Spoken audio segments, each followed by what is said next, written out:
to order, and we will now say the Pledge of Allegiance. Thank you.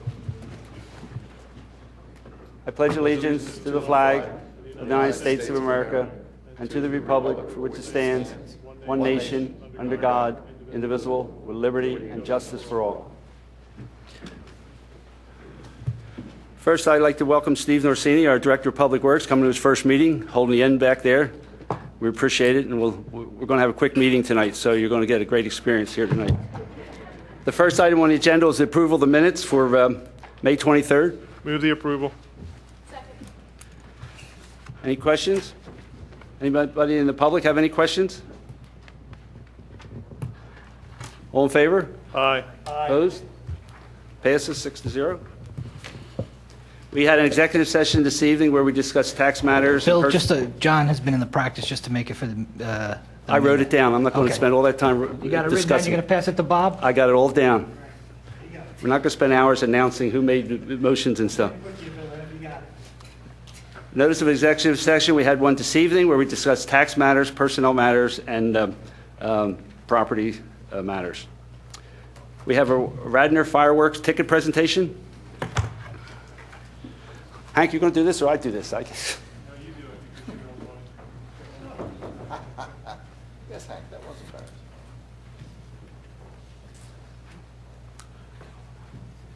Well, we raised the price this year, so All I have is $50, so let me spring for it. that's all right.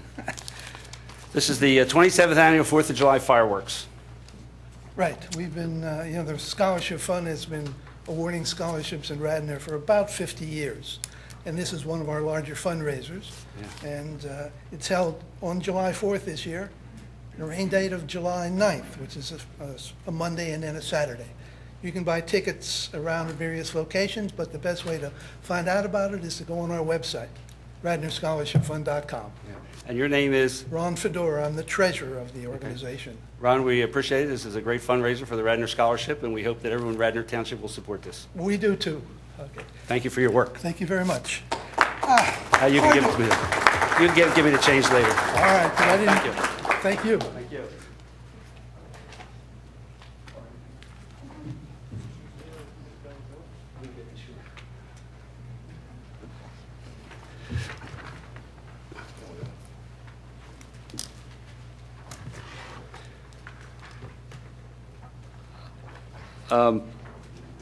Fall Festival, is that going to be, is she here? She's not here? We'll pass that. All right, we have authorization for support of the 34th Annual Radnor Run benefiting the American Lung Association. Do I hear a motion to authorize that? So moved. Second. Any commissioner have any discussion? Does Bob tell it you're in favor? Yeah, we're going to turn it over to Tammy. Tammy, you just want to give us a quick rundown on this? Sure.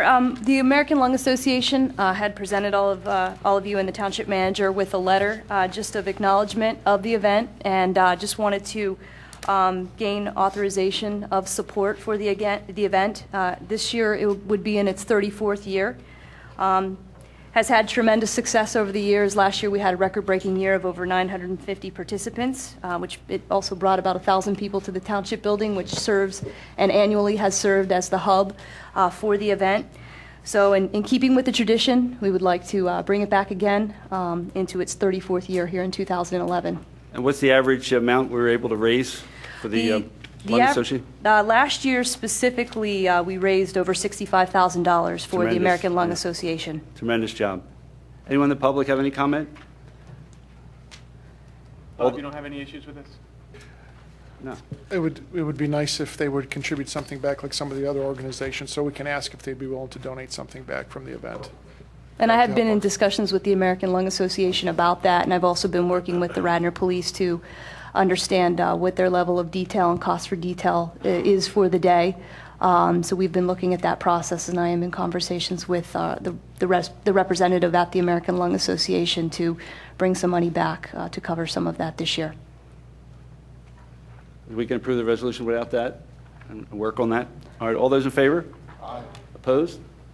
Passes 6-0. All right, we have a presentation of an electric vehicle charging pilot program by Community Energy. Representative of Community Energy here? Right here. All right, well, come on up and introduce yourself and Thank you. And I sent some slides. Should I just click on them right here? Sure. All right.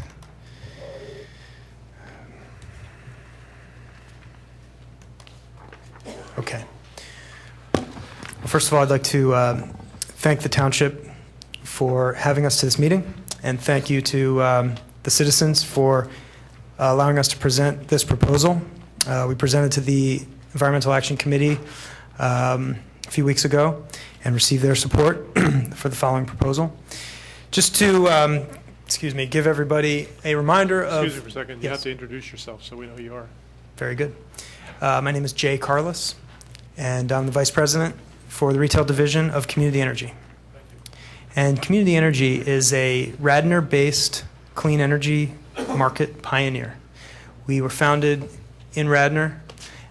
We've been here for over 10 years, building renewable energy projects throughout the Northeast into the Midwest, wind and solar. We're a clean energy supplier to over 115,000 customers, residences and businesses, and 21 utility green power programs. So are you a for-profit business? We are a for-profit business, yes. We are part of the Alternative Fuels Incentive Grant from the state of Pennsylvania. Our project is called Electrifying the Main Line, and we have a grant to put in 3 charging stations throughout the main line area, and we're proposing one of those stations to be in Wayne. I think it's a great location. The benefits to the township will be having one of the first fully public vehicle charging stations in the region, in the state, and certainly the area. It will facilitate the ease of early adoption to members of the community. We expect that some of the early adopters of electric vehicles will be in this area, and so it will make their travel throughout the area easier because they'll know they have a place to charge when they want to come downtown for dinner, for lunch, etc. Also, based on our research and discussions, we've learned that for early adopters, where the charging infrastructure exists becomes a destination. There is very little of this infrastructure publicly available in the area. So it's already a great destination for people from all over the greater Philadelphia area. It will be a destination for early adopters of electric vehicles. And there's no cost to Radnor Township. Are you compensating us for this space? We will, yes, I will reference the particular plan as we go through. The Mayor's Office of Sustainability in Philadelphia is putting 20 charging stations in Philadelphia. And here is a glimpse of the charging station that we would use. It's one of the most widely deployed currently. And here are some pictures of various deployments of this particular charging station. These all happen to come from Texas, but these charging stations have been deployed throughout the country. You can see here the city of Houston, Galveston, a hotel. So there's a lot of experience so far with these charging stations, even though it's so early. How long does it take its- a car to charge at one of these things? For one of these, it could take a car up to 8 hours to fully charge. But, we wouldn't expect people would need to fully charge at any given point, or would they want to probably spend that much time parking their car in this location. These are some of the locations that we think would be ideal for this charging station. We certainly are flexible to work with the township to find the best location. And depending on the location, signage would be helpful to help those electric vehicle drivers find the station. So what we are proposing here is for Community Energy to pay all the construction, permitting costs for this charging station. We will own, operate, and maintain the charging station. We would pay for any signage that we put in. And at the end of our agreement, our licensing agreement with the township, we would remove the charging station if requested by the township and return the space to its previous condition. We would also, in order to utilize the electricity from the township, we would remit a hosting fee to the township of 75 cents per hour of charging in the first year, indexed to the change in the township's electricity cost per kilowatt hour. So essentially what we're doing here is compensating the township for the electricity use. Now, the 75 cents comes from the fact that the charging station's capacity to pull electricity from the grid is at just about 7 kilowatt hours per hour, which, you know, at 10 cents an hour, or 10 cents a kilowatt hour, is 70 cents. That's the max that that charging station could pull. Now, most of the vehicles that are out there today can only pull less than half of that. So even though the charging station could be pulling more electricity because the battery can only pull half, this was more than enough to cover any electricity cost. And we would, if, you know, there were a meter on the spot, we would either expect that people would continue to feed the meter, or we could build in a cost to the person who's charging to cover the spot and add that to this fee. So our goal is to Where make do you it. make your money? Well, we will charge more than this, right? So So there's like a meter on it, and somebody's going to put their credit card in? exactly. Yes. Yes. So the point of this project, and not just this one station, but all three, is to develop a new business model for helping to facilitate the adoption of electric vehicles. I mean, it's very early. There are very few electric vehicles out there. But we think that Radnor Township and the population of Radnor Township will be some of the earliest adopters. So we hope to build a business model that allows people to more quickly adopt electric vehicles and bring with that tremendous environmental benefits. Community Energy, in alignment with our mission, has agreed with the state to match all of our electricity use for this station with wind power from the regional grid. So it truly will be emission-free driving. So what we are requesting from Radnor Township is at least one, preferably two, dedicated spaces for EV charging, a hosting agreement which would license use of the parking spot, the ability to connect to township-owned power supply, and ultimately there will be some permitting that would go into the process of installing. When you say spaces, you mean parking spaces? Yes, And the 4 possible areas that you designated on that map? right. One, preferably two, if possible, in one of those locations. So we're only talking about one spot in the entire city, right? So if we have one spot on the end, that might be good enough instead of two. It was That's an right. end spot. That's right. So 75 cents an hour is just when it's charging, not 24 hours a day. Right, Yes, because, okay. you know, only when it's charging will we be actually be using electricity from the township. But you, And in the solicitor negotiating the lease, we're going to look for some reimbursement for the parking meter loss. Exactly. Yeah. Yeah, we'll work in any kind of loss All of right. parking meter fees. All right, any other commissioners have any questions? Yeah, I do. Would you go back to that diagram of Yes. the Coulomb CT 2100? Yes.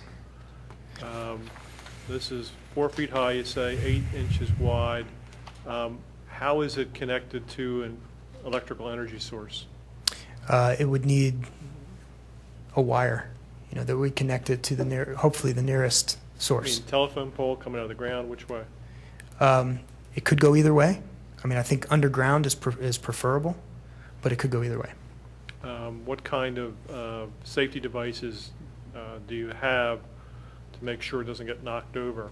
Bollards, something like that? Yeah.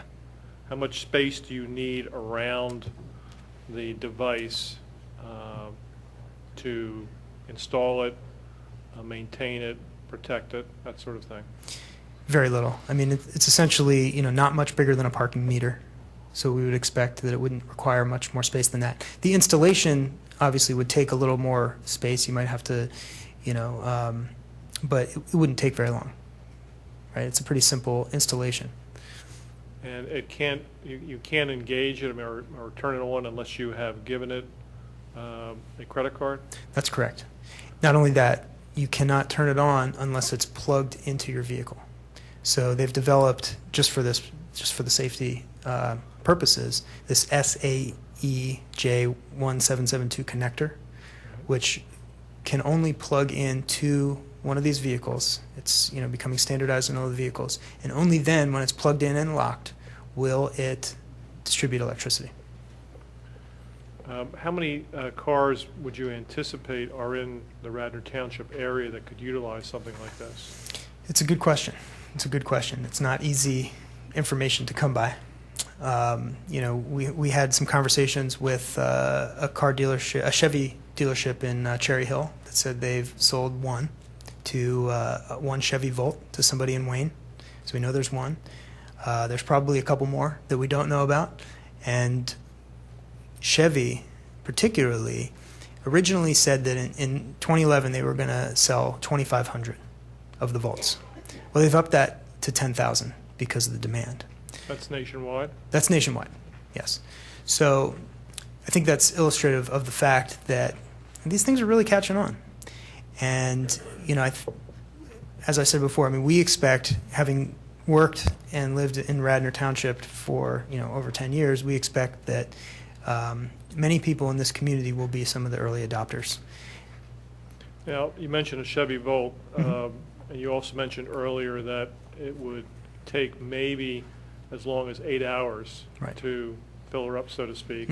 What would the cost be to a Chevy Volt owner who comes in with very little electricity charge left in his batteries and fills it up for 8 hours? How much would it cost? Well, initially we would charge $350 per hour of charging. I don't do that kind of math in my head anymore. I'm sorry, but So you mark it up $28. 5 $28. times versus what we're getting. well, we have to build a business model that's going to allow for the deployment of this infrastructure. Subsidized by government. Well, the government has made a decision, the state, that they want to see more of this infrastructure coming out. And so, we're participating in that grant. We're taking a small amount of money. There are others who are taking significantly more. But, we're a for-profit company. We believe that we have to have a business model that works. Are you in discussions with places like Gennardi's to put some in their parking lot? We are just in discussions with places like Gennardi's, yes. How much you paying them? Well, that would be up for discussion, with that particular, and, some institutions, a Gennardi's, may not need to be paid at all because they might like the fact that they have it there for people to use.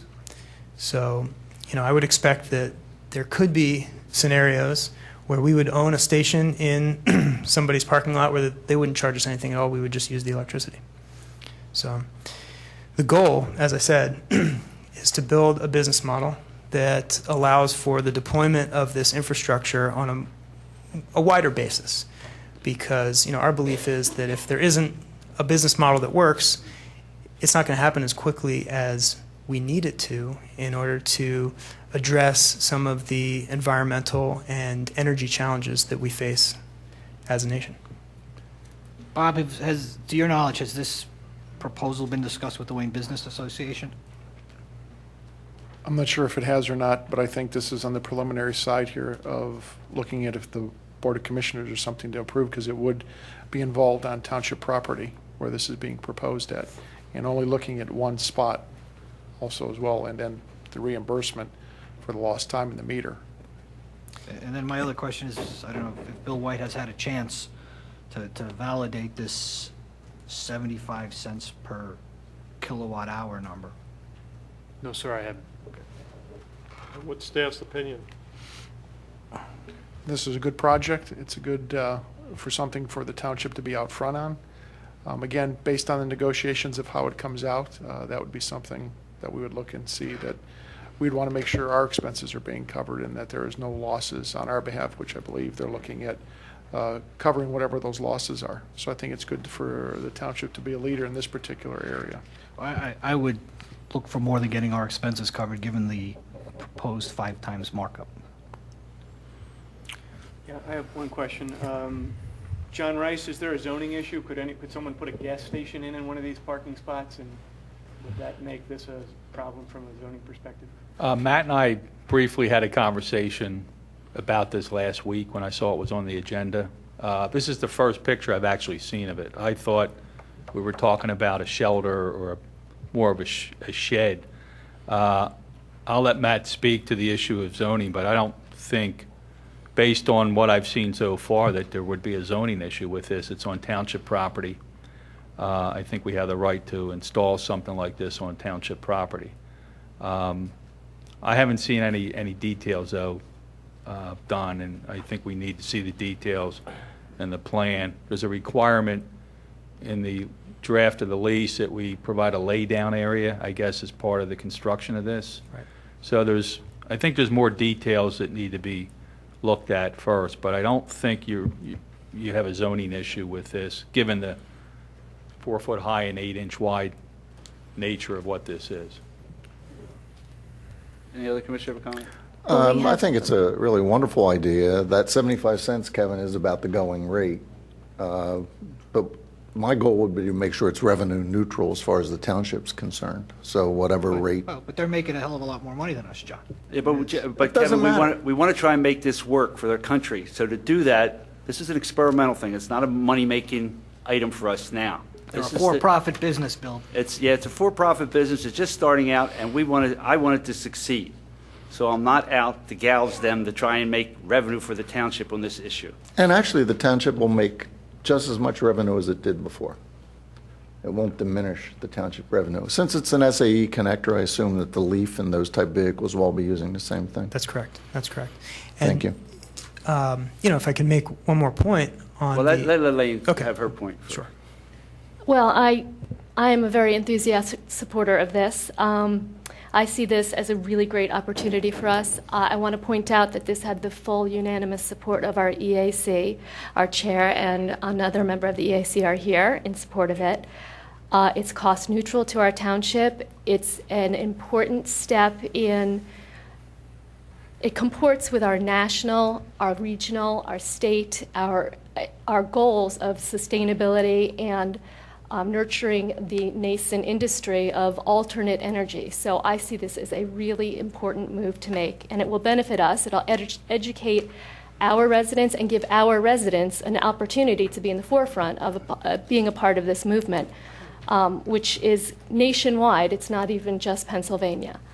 And I would like to go ahead and put a motion on the floor.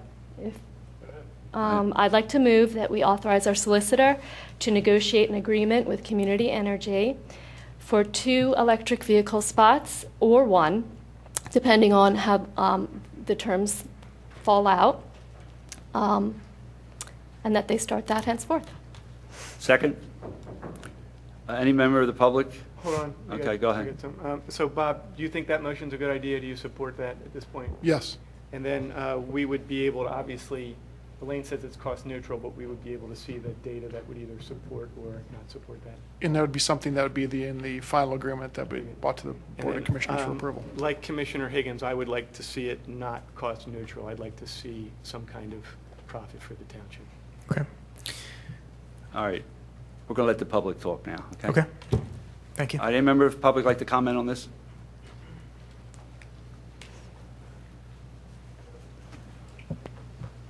Hi, I'm Brenda Gotanda, and I am chair of the Radnor Township EAC, and I just wanted to convey again that the EAC unanimously supports this project and thinks that it's a great opportunity for the township to get out in front of this, to continue its past efforts to promote sustainability and environmental leadership with a Radnor-based business, and we think that it's good for the community, it's good for our local businesses, and it's good for the environment. So I just wanted to emphasize the support that we have for it. Thank you. Thank you. I'm Sloan Walker. I'm also a member of the EAC, and I'd also like to add my voice to support this proposal. I note that Pennsylvania would have one of the very first electric charging stations, at least in this with this proposal. There's only one listed on the U.S. Department of Energy's website in the state of Pennsylvania at this point. There are about 1,000 nationally, so this is pretty cutting edge and pretty exciting. Super efficient electric cars will clearly help us reduce dependence on foreign oil. The Volt is rated at the equivalent of 93 miles per gallon, and the Leaf has similar terrific numbers. We've noted the environmental impact, the plus of these electric cars. The Volt is rated at better emissions than the Toyota Prius. I'd also just note that there is coming demand. I think Jay Carlos from Community Energy noted that Chevy is planning to build, I think, 10 to 15,000 volts this year, and that's expected to go to 65,000 next year. So I think it's a good time to get ahead of this issue. So I think it's a very exciting proposal, and I hope the board will support it. I think it's a chance for us to get ahead on a very important issue and tackle a few of the major issues, not just here in Radnor, but globally. So I thank the board for their consideration. I thank Community Energy for coming forward with it, and I think it's a very exciting night for Radnor. Thank you. Anyone else in the public? I'll call the vote. John Osborne, Treasurer. I have a couple of questions. I just recently saw in the Wall Street Journal that the sale of the Volts General Motors was very disappointed in the sale. Is it only the Volt, the only vehicle that at this time can charge up this way? You know the answer to that question? Yeah, I would answer. You got to go to I'll answer that question and say that no, there are a number of vehicles that can charge.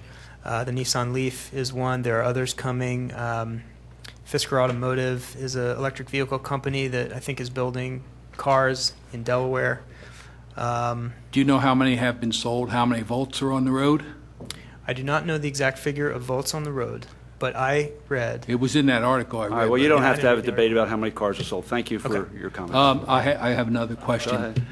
Is there any reason? Excuse me. Sorry, I'm sorry. Could you sit? No, could you sit down? We'll let him finish. Is there any? I was going to try to supplement that answer. Yeah. If that's okay. Please. It's about numbers of cars sold. What I saw was that there were, this is Nissan Leaf sales are expected to reach 10 to 12,000 this year. They sold 106 Leafs in April, 573 I'm sorry, that was in March, 573 in April, and 1,142 in May. That's nationally.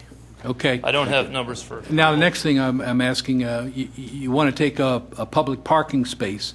Do you want it along Lancaster Avenue? John, you're supposed to address the board, not the public. You address the board. Okay, Bill, Bill, do you know if it has to be at a public parking spot? Could we not put this back, say, on Plant Avenue by the railroad? I mean, the people who are going to charge, they're going to learn where these places are. Yeah. But I can understand that the first one, you'd like to have it in a high-profile spot so people can learn about it. That's my question is, does it need to be in a high-profile parking spot? We got the comment, and we'll take it when we negotiate the lease. 10-4. Anyone else? Like to call the vote? All in favor? Aye. Opposed? Passes 6-0. And now we'll have Sam Strike come up and talk about the Fall Festival. First, I'd like to have the resolution put on the table. Would someone like to move that?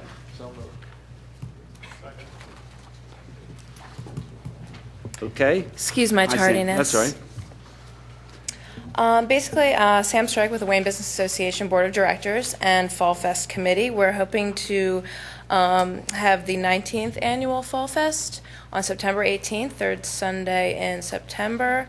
from 1 to 5 on North Wayne Avenue, everything the same as last year.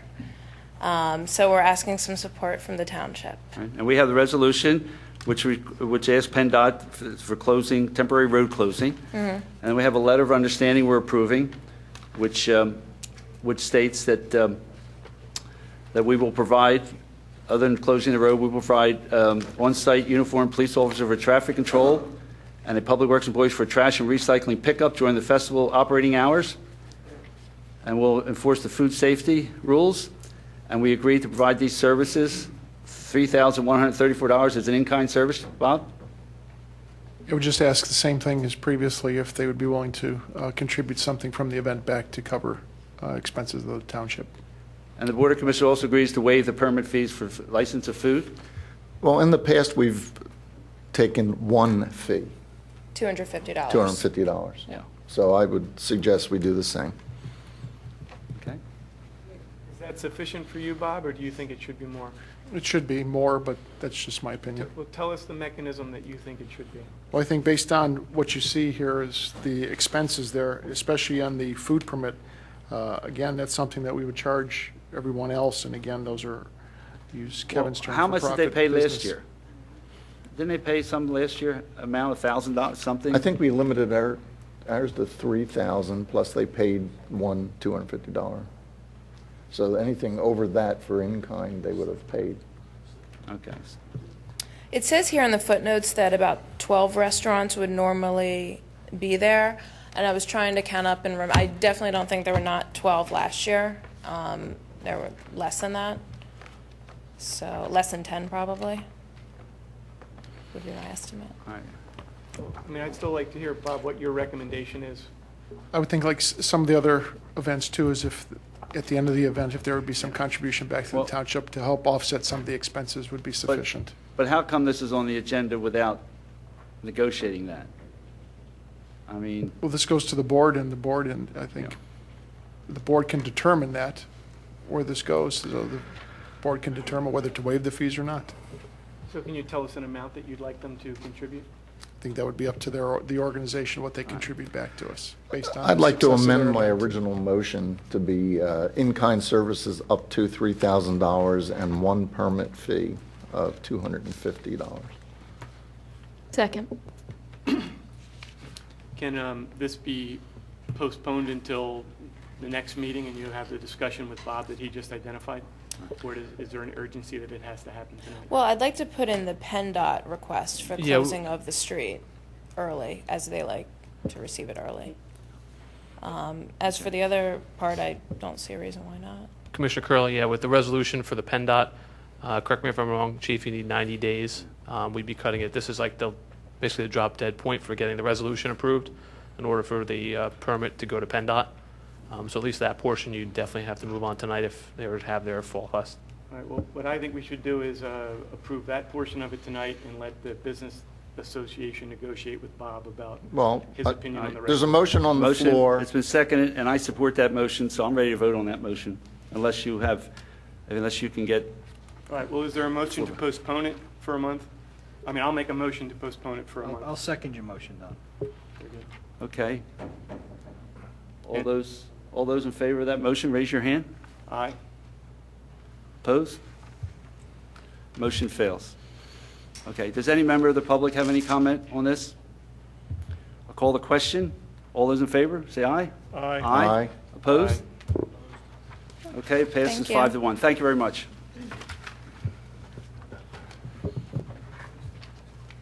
Okay, next item on the agenda is a public hearing on ordinance 2011-12, amending Chapter 226 rental properties, delineating between multifamily apartment owners and owners of single-family and two-family dwellings who may be renting to students.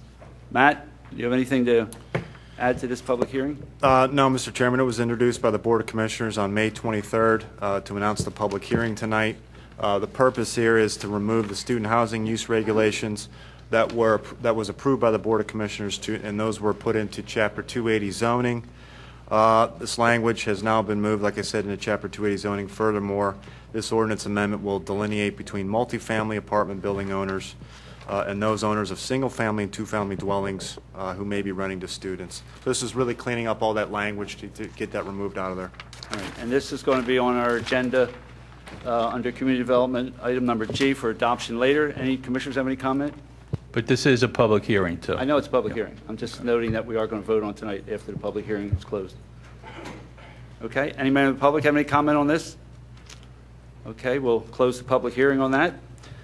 The next one is a public hearing on ordinance 2011-16, Agnes Irwin Memorial Field Agreement. Bill, I'm going to recuse myself for this as I have in the past. I'm still awaiting an opinion from the Ethics Commission as to whether I have a conflict.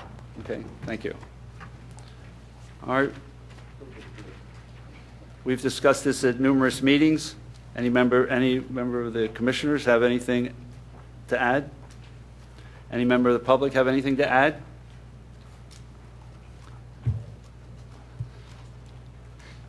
This again will be on, after the public hearing, it will be on the agenda for approval this evening. My name is Sarah Oakes Clockley. I live at 223 Matson Ford Road. If you are driving north on Matson Ford Road, you'll see a sign that says driveway, and that is for the driveway that I share with my neighbor. For those of you on the commissioners who do not know me, I am a professional traffic engineer. I am employed by the Delaware Valley Regional Planning Commission, and I have worked there for 25 years. I am not here today to debate the merits of the facility. I understand that a traffic study has not been conducted, and nor are there any plans to conduct one. I implore the commissioners to understand that a facility of this kind of use merits a thorough professional examination of the traffic, noise, drainage, and air quality impacts of this facility, and I ask that you delay any decisions until such a study can be conducted. The current signalized driveway from anyone who has tried to get in and out of the train station when Carroll or the corporate center is letting out knows that the free flow of traffic is impeded by the limited green time given to the driveway. It is quite congested when there is high demand. It is not based on any AASHTO recognized peak demand periods, but rather high demand from the train station, from the recreational use, from the high school, from the elementary school, and from the office park. While vehicles may arrive randomly, especially when they're there for an athletic facility, they do depart together. It creates a significant congestion issue. I ask that you please don't ask the nearby residents to shoulder the burden of this facility without at least giving us a thorough understanding of what we're in for. Thank you. All right, I'll declare the public hearing closed. The next is the public hearing amending civil service regulations on ordinance 2011-15. Who's handling that? Jim Higgins, okay.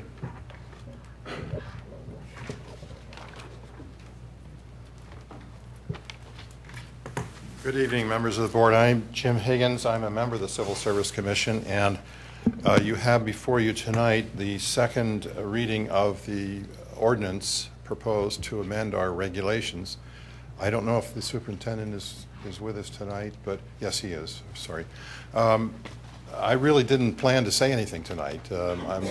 Our chairman is well, away. we welcome people. You don't have to say anything, Jim. We're ready to go. Okay, I'll take you up on that. Our chairman is away on business. Our number two in command, Bruce Wilson, is in Austria on a singing tour. So I'm stuck. Well, you gave a great presentation at our previous meeting, and it'll be on the agenda later this evening. We appreciate all the hard work that the Civil Service Commission put in doing this. Thank you. And we had good counsel. Yes.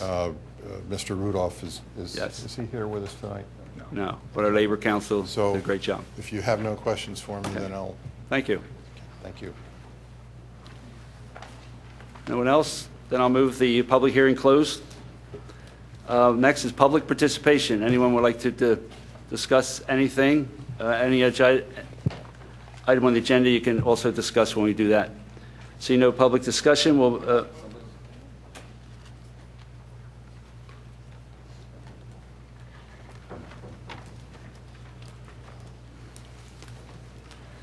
How you doing? Sorry. My name is Joseph Beaver. This is Therese Mallory. We're here on behalf of the LaRouche Political Action Committee. We're here to make you aware of a bill, H.R. 1489, the Return to Prudent Banking Act. It's very important to the township, the state, and the country at this moment. It calls for the revival of the separation between commercial banking and investment banking provided by the Glass-Steagall Act.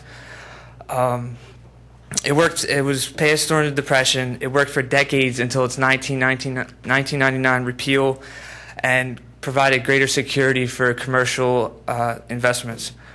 Investment banks were only allowed to leverage their own funds, limiting systematic risk to the American citizenry. With the repeal of Glass-Steagall and the deregulation of derivatives, especially, the economy was exposed to an intolerable level of risk. Once reinstated, this would basically do something like a bank holiday that FDR did back in 1933. The legitimate commercial bank debt would be kept on the books, and trillions of dollars of toxic debt, such as derivatives and mortgage-backed securities. I don't want to shut you down, but we're here for public rotation for Radnor Township. What does this have to do with the Radnor Township Board of Commissioners? Tell me that. Well, we're addressing city councils and township meetings throughout the country because it is of great import to the entire nation, and we're trying to put pressure on our congresspeople in Pennsylvania, none of whom has signed on to this bill. It is a new bill, H.R. 1489, to restore Glass-Steagall. So we're addressing city council and townships throughout Pennsylvania to get you to personally talk to Congressman Pat Meehan Jim Gerlach, and get them to sign on immediately, given the fiscal trouble of our state, as a matter of fact, many of our cities and communities, and also to individually talk to these congressmen about this. This is above my pay grade, but what you can do is, why don't you send us the information, we'll look it over, and then if we feel that we want to contact the congressman, we will. Well, we have the literature here, and we can give it to you after the meeting. I appreciate it very much. Thank you very much. Thank you. Thank you. Thank you.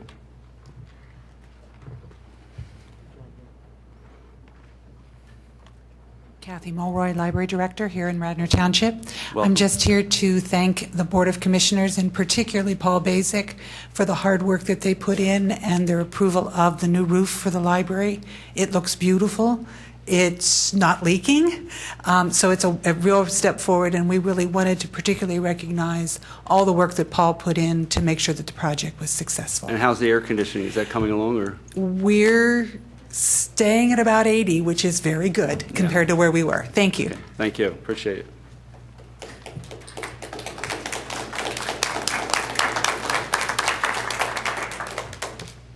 All right. Good evening. My name is Allison Engel, and I reside at 23 Luella Court with my husband and 3 children. My public comment regards your hearing the upcoming agenda regarding the C.F. Holloway Corporation, who is seeking a certificate of appropriateness to construct a 24-car underground parking garage at 40 Luella Court. This proposed garage would be installed in the middle of the Luella Court Historic District and surrounded by the already existing homes, and is across the street from my residence. I would ask that you deny or table this application tonight until this comprehensive plan for 40 Luella Court is approved in all aspects. This agenda item feels very premature. There are outstanding questions relating to zoning, subdividing, land development, and stormwater management that have yet to be answered in regards to the big picture for this property. I am specifically and extremely concerned as a resident regarding a potentially negative impact in relation to stormwater, because I live at the bottom slope of the 40 Luella Court property, as many existing residents do. I already have water issues in the house. The implications of removing massive amounts of earth and replacing that with a concrete structure, as well as the removal of the large and I believe 100-year-old heritage trees and their massive established root system, is frightening from a stormwater perspective and deserves proper and thorough exploration by the township and possibly advisement from the Environmental Advisory Council. The developer is scheduled to appear before the Shade Tree Commission 48 hours from now to request a clearing permit for 11 trees on the 40 Luella property, to include the very large and established trees I mentioned. I am fearful that if an approval is given this evening for the appropriateness of the underground building, that Shade Tree may find cause this Wednesday to allow all of these trees to be chopped down because the underground structure could not be installed otherwise. This feels like a cart before the horse scenario because if the project in its entirety does not receive the approvals that are required through the township, or if the developer decides not to proceed with the remainder of the project for whatever reason in the future, the trees could potentially have already been taken down, which ends up being to the detriment of the already established homeowners and neighborhood, in addition to the loss of precious natural resources for Radnor Township as a whole. I am pleading with you that before one shovel is laid into the ground or one tree chopped down, that this matter be approached cautiously, diligently, slowly, and comprehensively. Thank you for hearing me.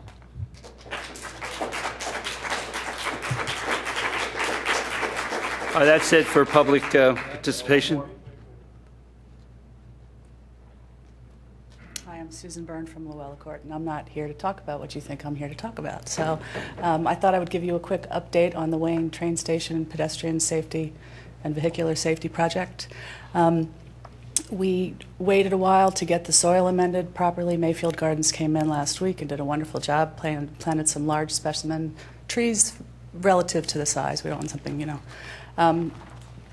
Tomorrow is scheduled that John Fair from Heads Up Landscaping will come in and put in a series of shrubs and perennials and mulch and do all that kind of stuff. And we're working, and I'm in the final stages of negotiating with someone to do maintenance on the station for free. So the project is an excellent example. I think it's worth bringing back to you because it's an excellent example of the enhancement trust. I see Clint Studebeck in the back of the room. And its purpose for Wayne in beautification and making the whole environment a better place to be. We still have a couple outstanding things that we're working on, and actually the budget is out because the hardscaping took too much time or too much money. So I'm still looking for sources for benches, flagpoles, trash cans, things like that. But I think it's was worth bringing back to you just to let you know the status. It took a little longer than necessary, but the project in its whole is an anomaly because it's a volunteer community development project, and I think there really aren't that many of those. So that's Thank it. you. Thank you. You did a great job. It really looks great. Thank you. Appreciate it.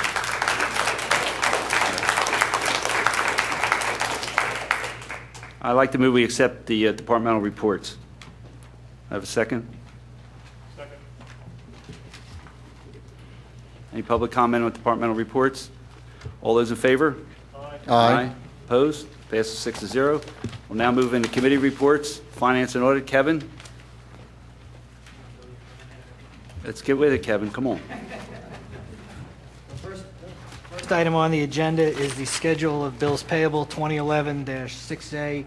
The grand total of the authorized disbursement is $3,833,425.57, and they've been approved by the various departments are within the budgetary limits that we approved at our December 13, 2010 meeting. So I move the approval. Do I have a second? Any comment from the commissioners? Yes, please note my recusal on items involving Office Basics. Any member of the public have any comment? All those in favor? Aye. Aye. Opposed? Passes 6-0. The next is the adoption of the ordinance, the Agnes Irwin Memorial Field Agreement, and I'll move the approval of the ordinance. Bill, I'd like it noted that I'm recusing myself for this vote again. Thanks. Do I have a second? Second. Any commissioners have any additional comments on this? Any member of the public have any comment? Call the question. All those in favor, raise your hand, say aye. Aye. Opposed? Passes 4-1. 4 to 1, one recuse. Didn't get very far. All right, the next item, we go to community development. Don? You missed the business Oh, I'm tax sorry. settlement. A motion to approve a business tax Well, settlement. we need Bill to Tell us about Well, hang on. Bill's distracted. it. Bill, over there. you give Bill, us the the business details. tax settlement we're going to approve. Tonight, we're recommending you approve a business tax settlement in the amount of $7,778.34. Settlement of a business privilege tax case. Kevin, you'll move the approval? Move the approval. Second. Second by Hank. Any comment? Any public comment? All those in favor, say aye. Aye. And that item passes. 6-0. All right, community development, Don? Yeah, I move the approval of certificate of appropriateness for HARB 2011-16 for 219 South Aberdeen Avenue. Do I have a second? Second. Any comment? Any public comment? All those in favor? Aye. Opposed? Passes 6-0. Next item. I move the approval for certificate of appropriateness HARB 2011-17 200 West Wayne Avenue. Second. Any public comment?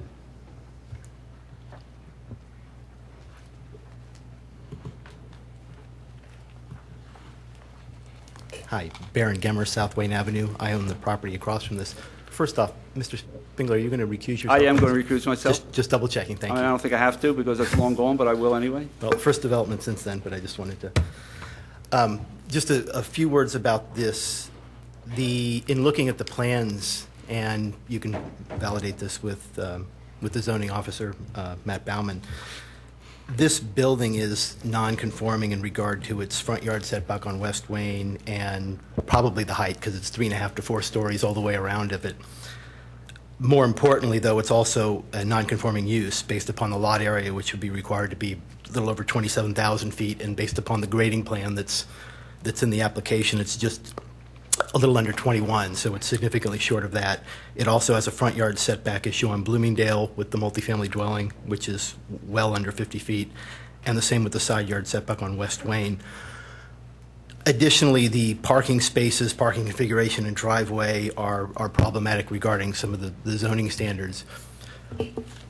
Just like what you're going to hear after this, this would require a special exception by the zoning hearing board under 28101A2 because it is a non-conforming building and a non-conforming use, and it's obviously being extended, if you've seen the plans. What I'd like to remind the board of a couple things in terms of what the certificate of appropriateness means. From 178.4, the definition within our HARB district chapter, the certificate of appropriateness is the approval by the township that certifies to the historical appropriateness of a particular request for the erection, addition, or demolition of all or parts of the building within an historic district and authorizes the application for required permits.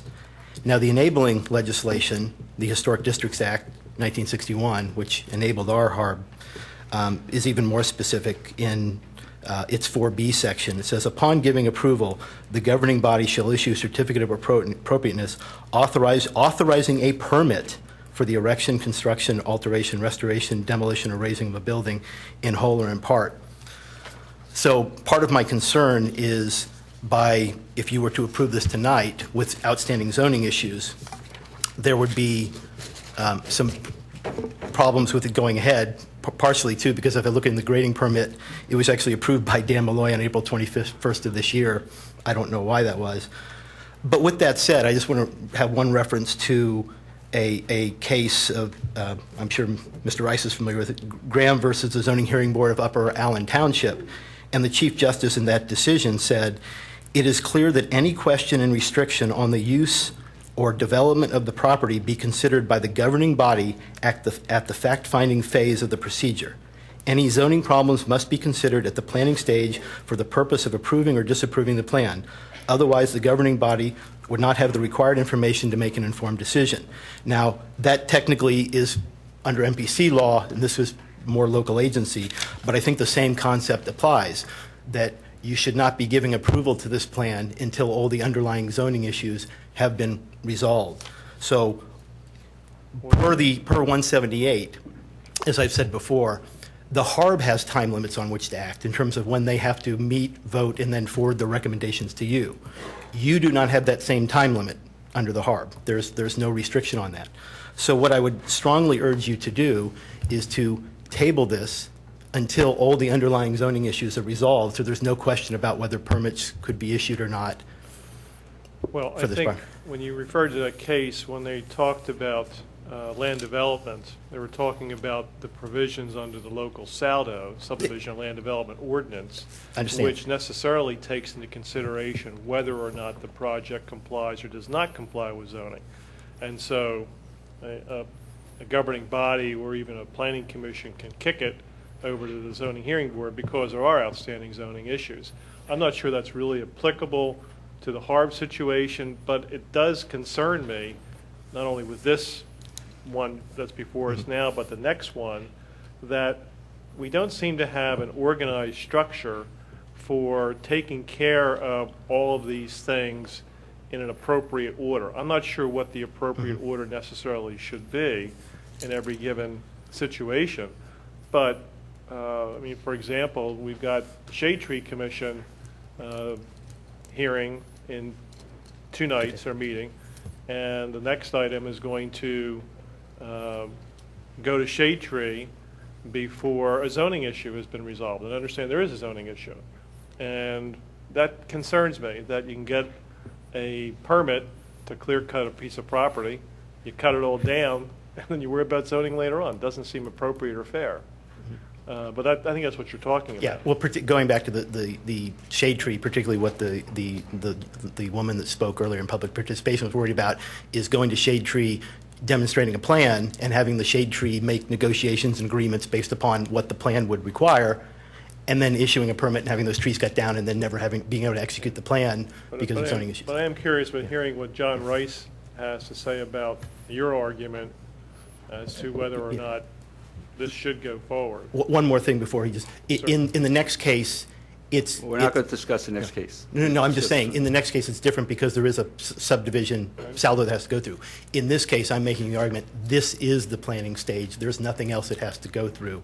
So that's to me, another reason. Well, we don't have a specific hierarchy of where you go first. So, and there is a potential problem on some of these projects that permits get piecemealed along the way, and maybe the project changes once you get to the end of this particular one. And Baron, I don't know what the non-conforming use is. I have not looked at that, or Matt and I haven't discussed that issue on this particular property. But in terms of this board's Harb decision, I mean, if it meets the Harb requirements, I think you have to make a decision to approve it or not approve it, or at the very least condition your Harb approval in compliance with whatever the zoning requirements are. You know, unless somehow they're inconsistent, and I don't know enough about this particular application to know whether approval by Harb somehow would be inconsistent with what you say the zoning issues are. Well, the zoning issues are very similar to the next application. It's a 280-101A2 because they're extending a non-conforming use in building. So the same thing would apply. I think in this case, there are also some other parking issues. So it might be hard to predict. It would have to be on all zoning issues being resolved because there might be several beyond just the nonconformity special exception extension. But typically you would have, and this is not a land development as I understand it, typically you would have the Harb as one of those steps you do before you spend the time and money and go through either a land development or a subdivision plan, what that would entail. I think there's a little different issue with the shade tree because that might be inconsistent with the land development plan. But with Harb, this is just one of those steps that they can't go to the next step until they know that they have this approval. They would not probably go, assuming they need zoning hearing board approval.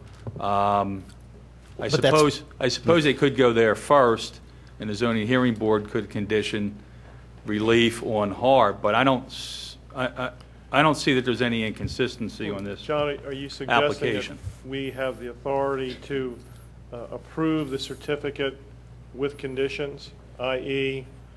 Zoning approval on all issues? Yes, absolutely. John, aren't all Harb approvals conditional upon zoning approval? That doesn't need to be said, does it? Without saying correct. Yes. I see that we're not violating any process here, and that we're moving from general to particular, because the permit process should start in general and move to particular. Imagine going through the process of getting zoning relief only to find out that you didn't get Harb approval. So in my opinion, I don't think we need the conditional use because I think it's inherent in the process, and I see the current permitting process as proceeding correctly. Well, and like in this case, I don't even think the applicant knows that they need zoning relief. That's how far this has gotten along. And as I said, in looking at the application, you look at the grading permit, it was actually already approved back in April. Have no idea why. That's my concern, is that not to bring up Shade Tree, but again, in this situation with harbor approval, that permits are going to start being issued with no one looking at this. Well, they should look at it. I mean, you know, if there's zoning issues with this, then before they issue a permit, they should tell them they have to address the zoning issues. I understand. With all due respect, Commissioner Curley, I do disagree. I think just like in Saldo, where when you have a zoning issue that you have to go a sketch plan to get comments from Planning Commission, obviously what you're familiar with, and then to zoning, I think all zonings to me should trump all. Zoning should get resolved before you go anyplace else, because I can almost guarantee you with this plan, no matter what you do with it, you're going to see a different one, and that's probably going to be the case on perhaps even both of them. So it's kind of a bad use of public township staff time and engineering time, because people are doing things based upon HARB when they don't have zoning approval, and typically that changes what they can do. Don't you see that the exact thing would occur or could occur in the scenario you envision? That staff could put a considerable amount of time into the zoning process only to have HARB deny it. So that's why generally it should go from the more general to the more particular, and I think that HARB is more general than zoning. I still disagree, because typically in zoning, you're going to find out where you can build and how big you can build, as opposed to HARB, where you come in with whatever you think you can prior to getting, in this case, both of these cases. We heard your comment. extensions. We're not here to have a debate on this, so we got your comment. I thought you were Thank recused. What? I am recusing myself, but I'm telling you we're not going to have a debate. Okay? Thank you. So I would appreciate if it would be specifically conditioned on that, because I'm very concerned, like in the other cases, that permits will be issued prior to the application. I'd like the idea of conditioning it, only a condition not stated even though understood doesn't exist. I mean, that's how things slip through. Well, yes, the solicitor. Yeah, I mean, Don, you're correct that they have to meet zoning, but if the issue here is, and I don't know whether Matt thinks there's a zoning issue or not, but you can simply approve this subject to the zoning officer determining whether there's any further zoning approvals. I mean, that's a fair condition, and if there are additional zoning approvals, he'll identify them for this particular applicant, and then the applicant, if it's a zoning hearing board application, can proceed that way. So is that your recommendation to us? Yeah, I think that makes sense on any of these type of permits, including shade tree permits, that things be conditioned if there's going to be action taken by that board on compliance with zoning, on compliance with SAUDO, those types of things. All right. Well, Don, you made the motion. John, you second. You want to amend your motion, Don? Yeah, I'll amend it to incorporate what the solicitor advised us, that the motion should be conditional upon the zoning issues identified by by Mr. Baumann. I'll second that Okay. amendment. Any other comment? Any other public comment? All those in favor? Aye. I recuse myself. Passes 5-1. All right, on the next item, since I have a conflict, John Nagel will chair the next item. Don? Yeah, I motion the approval of certificate of appropriateness for HARB 20-11-18, 40 Luella Court, and that the approval be conditional upon the zoning relief necessary. And John Rice, my intent was just to, essentially, it's the same issue. So just to what we did for the previous one to do for this one. I agree. You've got to make that, attach that as a condition, and there is a zoning issue up in the air that the zoning officer will have to resolve before anything can happen. I mean, the HARB, granting a HARB certificate doesn't supersede their need to go through zoning even without that language, so. Correct. Right. Motion made and second. Any further discussion by the commissioners? Public discussion. My name is Cliff Fleming. I live at 17 Luella Court. A HARB meeting. Mr. Cass Holloway had a beautiful rendering of what the underground parking garage would look like, and it's positioned directly across from my residence, specifically my driveway. At the HARB meeting, I'm referring to that only because when I made a suggestion about tweaking the entrance to this garage, which is an underground garage, as you know, if you tweak it to the west in such a way that cars will not shine their headlights into our homes, when they come up the ramp to go out. And by tweaking it to the west, cars will go more directly to their destination as opposed to going around the court completely. That's not necessary if this is tweaked to the west. And there's a lot of ifs in my presentation here tonight. That is just one suggestion. Mr. Holloway mentioned to me that the staff traffic committee has to look at certain things if this was to be moved, if the whole entrance was to be moved, excuse me, west. That's an if. And I would suggest that you approve this garage, considering also the previous speaker's comments about the stormwater runoff and taking that into consideration, which is also should be a contingency upon approval, because a lot of basements are getting wet because of the runoff as it is. And water doesn't really easily go through concrete, or it goes across it. However, the road on Luella Court is wider west of my driveway. An entrance could be tweaked that direction or physically designed to be put in that direction. At the other suggestion would be to make the entrance in such a way, wherever it is, so that no vehicles exiting can make a left and go around Luella Court. Because if they're going to go around Luella Court, they're going to come out the other end anyway. Why not go there directly? If you can follow what my thinking is. Do I have any nods of understanding? Yeah. Yes, no, maybe? Yes, you do. So that's basically what I would suggest. Approve this with the contingency that all of this is considered. And the staff traffic committee has to look at this. They have their parameters on which to work. And I'm in favor of Mr. Holloway doing this with these contingencies. And this contingency also means if he doesn't get it, he's not going to be able to do the building. So all of this is if. So please consider these suggestions, which make a lot of sense, because I had a lot of good nods when I was here last time speaking.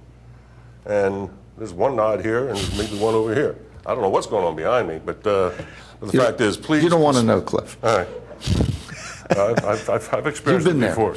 So anyway, that's what I would suggest. Consider this as benefits to everybody, because 25 less cars going around a circle benefits everybody. Thank you for your comments. You're taking a Bill's position. Yes, I have to. He recused himself. Hi, I'm Susan Byrne from Luella Court. I'll make this brief. I just think it's worth mentioning that the certificate of appropriateness, the HARB voted in favor of it. We were strictly limited to the garage and the garage only. Now, it appears that it's the link between the two buildings is also at play, and the link actually inadvertently does directly impact the building. So it's kind of a circular logic problem. And is Jim back there? He can. If we can get this to look at, these are the elevations. Jim?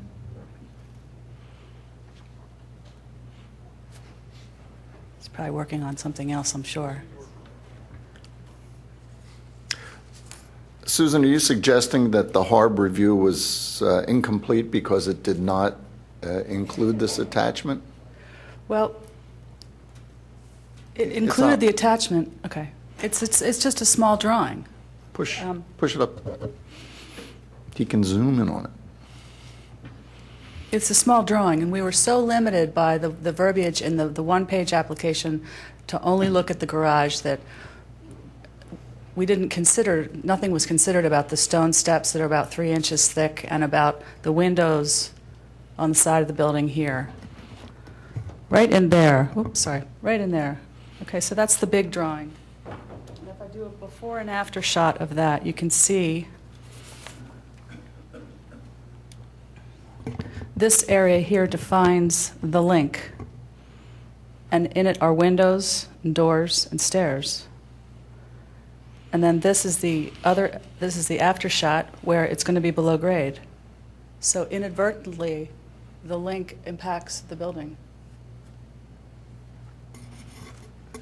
And you can also see that in these two drawings that are blow up of that, which is the before and the after, where this is below grade.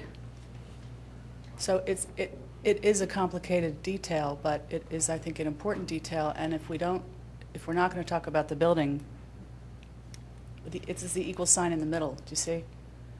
So I do like the idea of conditionally putting it off until it goes through zoning and land development, but I just thought this was worth mentioning when it's fresh in everyone's mind.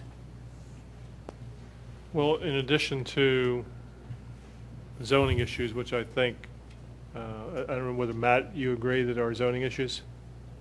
I'm currently reviewing that with our solicitor. All right. It's going before Shade Tree in 2 nights. Yes. Harb, and obviously subdivision land development. Yes. Okay. Will it also go through Harb again? Yes. Yes, so. Yes. And that's when this would be addressed at the next iteration of Harb, correct? Correct. So if this is conditional, it would seem to me that the whole package needs to be Well, really looked at. again, I don't think it needs to be conditional. By rule, it has to go through Harb again because this application only deals with the garage. I think I'm summarizing that correctly. So when the building is addressed, it would come through Harb, and then you would have the opportunity to address this concern. But Is that accurate, Matt, you know? There's some zoning issues I'm sorry, Mr. Crowe. with the garage, too. There's some zoning issues with the garage proposal. So that would be the only reason to condition this approval on compliance with it's whatever not- the zoning officer determines. Yes, not but we don't simply- have to put it, we don't have to add conditional approval of a subsequent Harb meeting. That's what you were asking for, is that correct? No, I'm not. They're already, during the Harb meeting, during the last meeting, it's on film that it has to go through the Harb again Very good. because the building was not addressed at all. This, I'm just pointing out the subtlety that the link already does. If this was approved and, if it were to be approved, these details weren't discussed. It does have to go through the Harb because there was no discussion of the mansion. That's the big. So in a sense, you're saying the Harb really missed this detail. This is a detail that was missed in the last discussion, yes. Okay. But there is a whole other piece that we talked about in the last Harb meeting where it will have to go through the Harb again for the building. Did the Harb had those drawings that you just, Yes. so they had the drawings, they just didn't discuss what you're talking about? Well, they were so focused on, there's a one-page application where you fill in your name, rank, and serial number, and they were so focused on the paragraph that says what was being considered, and the building was not being considered. But these features of the building are part and parcel with the link between the two buildings, and they were not addressed. Is there anyone from Harb here tonight? I think what Harb was saying, this is how I interpreted their response, and I thought it was uniform, correct? Was that issue would be addressed when it comes through Harb in its subsequent, when it subsequently comes through Harb. Yeah. Is that accurate? The building would be considered, yes. So my statement is inaccurate, you believe? I do believe yes. Very good. I was telling this young man to sit down for a minute. Oh, okay. May Thank you, finish- Susan. Thank may you. finish your Yep. comments? Yes, thanks. David? Thanks, John.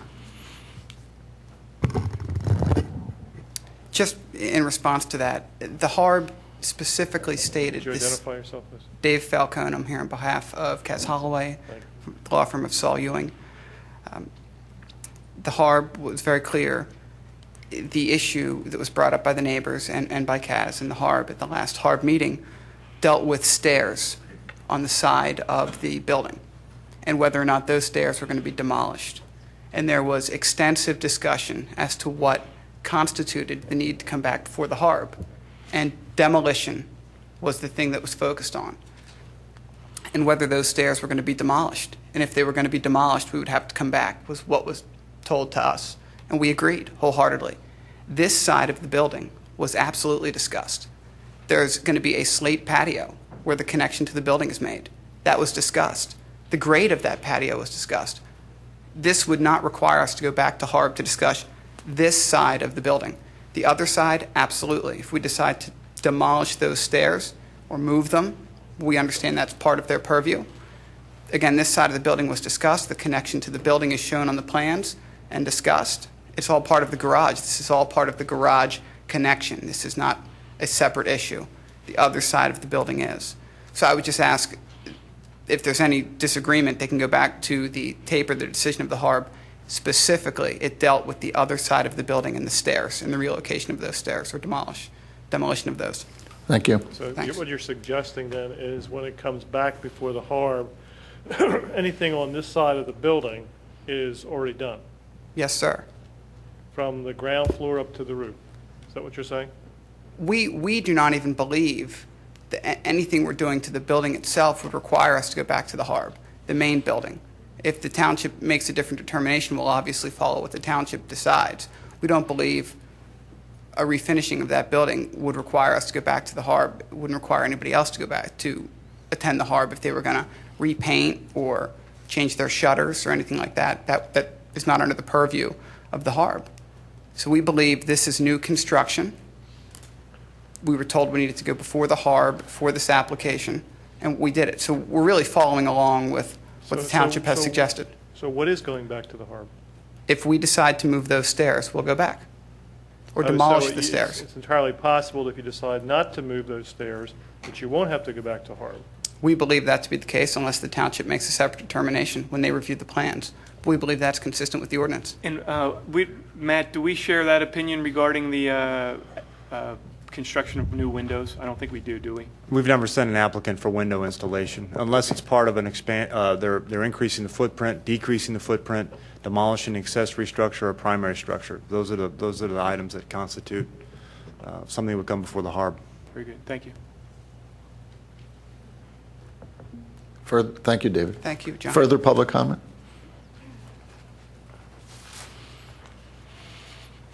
Baron Gemmer, South Wayne Avenue. Actually, I'd like to show what Susan showed again because only the top ones were visible to the folks at home, and I wanted to demonstrate something with that. While that's getting queued up, I do want to just... Jim, could we hook that up, please? Thanks, John. That under the R4 zoning district, that accessory structures to a use permitted herein shall be located, designated hereunder, A, attached to a principal building, which in case they shall be part of the principal building. So there is no separation of the garage and the mansion. It is all, under zoning, it's all considered That, one. Baron, so it's centered properly.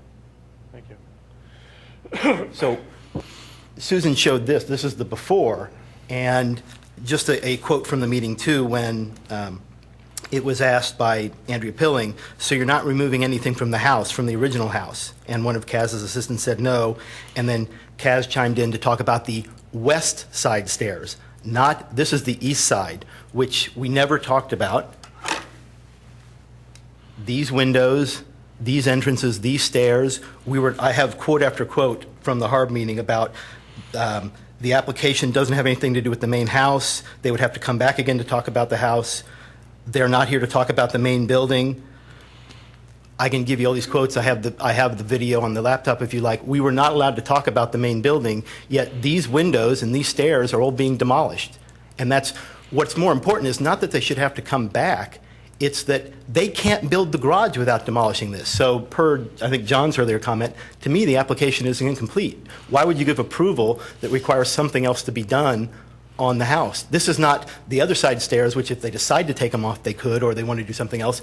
You can't do the garage without demoing these parts of the existing mansion, which were not part of the application and not allowed to be discussed during the Harb meeting. So the approval, if they weren't part of the application, this approval wouldn't include demolition of those steps. Or those windows, or Right. So yes. we would be approving what was in front of that board, which is the underground garage, and not anything that wasn't included in the application and discussion. I understand that, but the point being that if I came with an empty lot and said, here's what my second floor is going to look like in the historic district, and didn't show you the first floor, which all they had to exist, you'd probably say it's an incomplete application. Come back when you can show us everything that needs to be done in order to support what you're applying for. And that's kind of the same thing here. Let me just real quick for the folks at home that couldn't see it. So this is the before. This is the after on these sides. So you see the elevation is now higher than it was. So that those windows and entrances are all underground, such that they would have to be demolished and no longer in existence for the main building. And then real quick,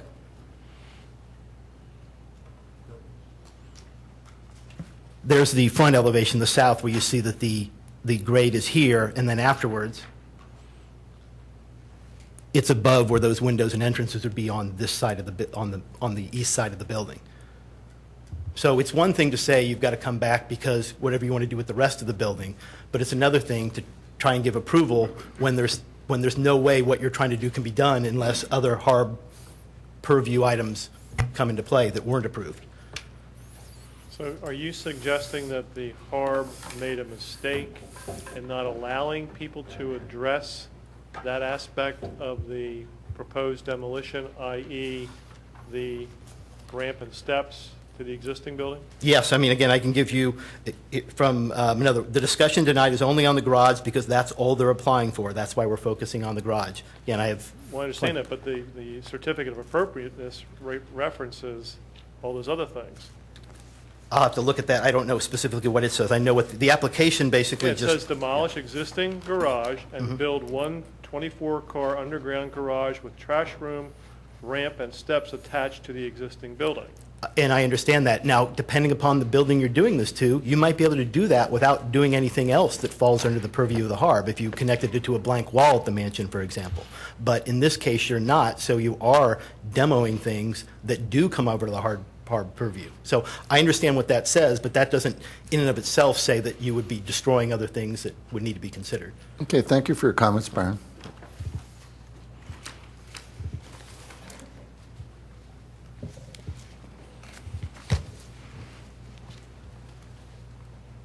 Dave Falcone again for Cass Holloway. I think the pictures and the plans you just saw speak absolutely to the application that was presented before the HARB. Existing conditions were shown. Final grades were discussed, specifically grades that were going to be put up. The attachment to the building, the picture I've just placed on the table is the side of the building. That was shown and discussed with the HARB. That shows the steps.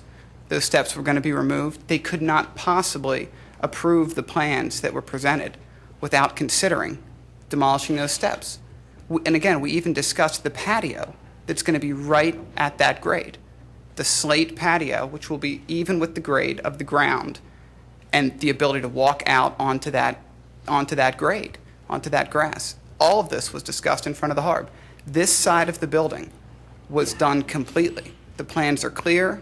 The new grades are shown. The engineer was there to talk about the different grades on either side of the hill. The connection was discussed. What was underground was going to discuss, right down to trash pickup was discussed.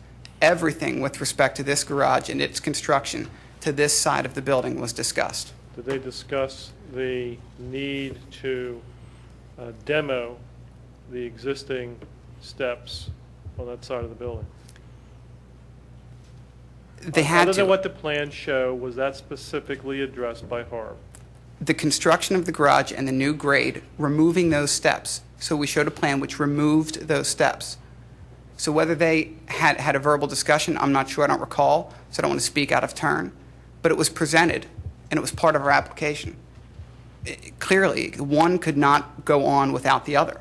You can't approve the plan and the garage and the connection and the grade. Then I'm confused, because I'm hearing from you that it was discussed, or at least was on the plans, and then I'm hearing from the neighbors that it wasn't discussed, and they weren't permitted to discuss it. I mean, which one was it? Well, without question, the HARB said there will be no discussion of the building itself, specifically the other side.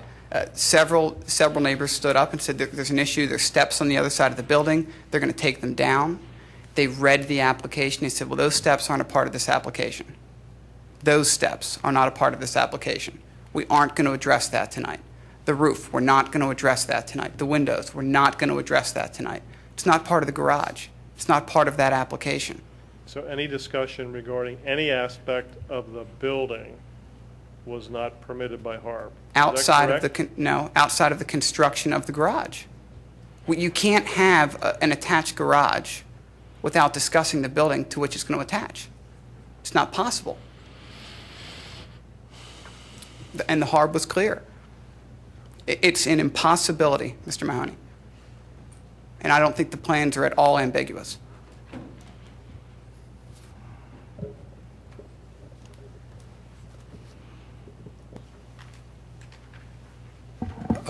David, could I have that picture?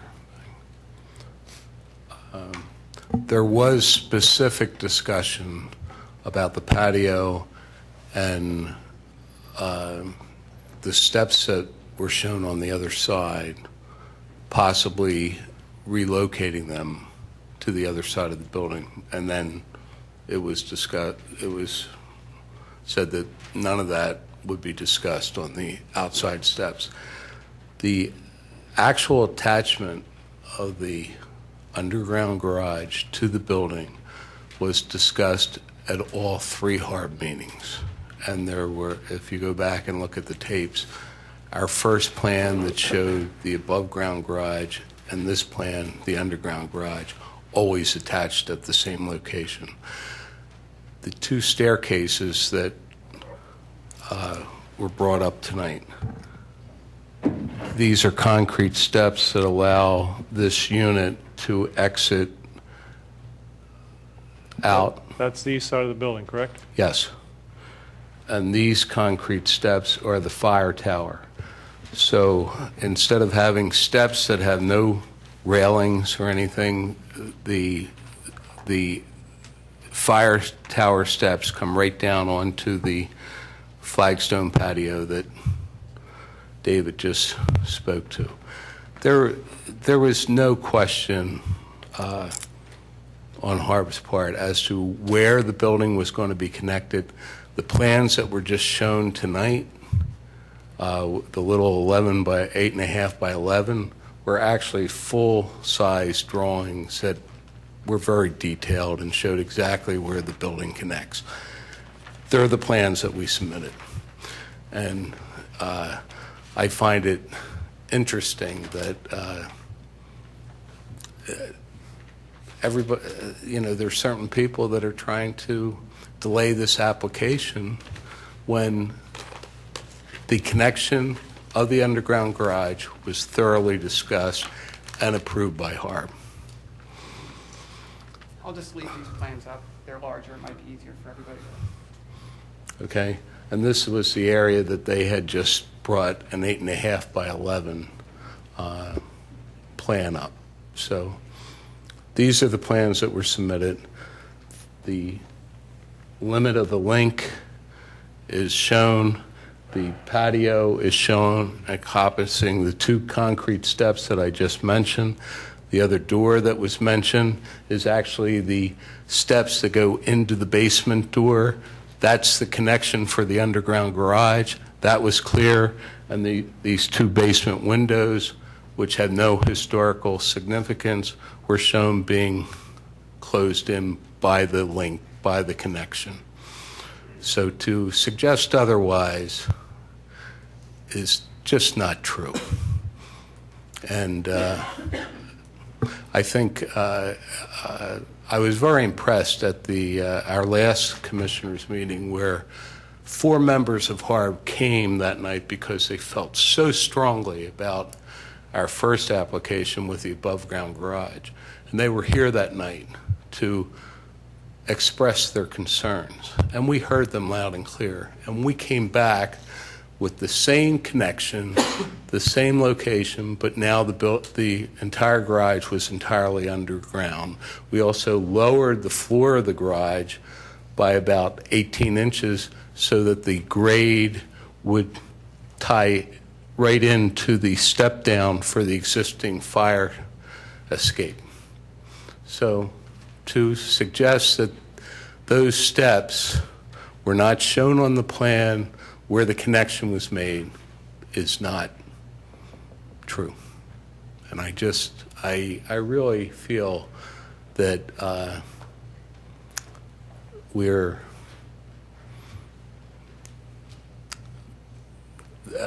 there's an attempt to try to delay our application, and it's unfortunate that the HARB members aren't here tonight, but there's no reason for them to be here because they unanimously approved our application. Thank you. Well, here's the concern. We're being asked to approve this that HARB apparently approved by implication. Apparently there's a demolition to part of the building involved that wasn't specifically discussed, but implied in the fact that they approved these drawings that show the end product of a demolition of the building. And we are being asked to assume that the implication is that they understood that there would be a demolition and that it was okay with them. The concern, and what makes this a little uncomfortable, is that simultaneously with that, the public and Harb made a point of deciding we are not to talk about the building at all. That will be at a subsequent time. And if that's the case, there was, and it sounds like, I didn't watch this hearing, but it sounds like there was no discussion about those steps or the windows that we're losing. And I have no idea of knowing if those steps are of any value at all or if the windows are of any value at all. They may not be. And it may be that Harb saw what they were losing with this covering of earth and thought, this is not so important. But that's implication. And given the background that there was really no discussion allowed about it, it's a cause for concern. I don't know, as a board member, what Harb thinks about those assets on the building. Are they important or aren't they? They could just be concrete steps that mean nothing. But there was no discussion about it, and there apparently are people who feel that they are important. So that's the position we're in at this point.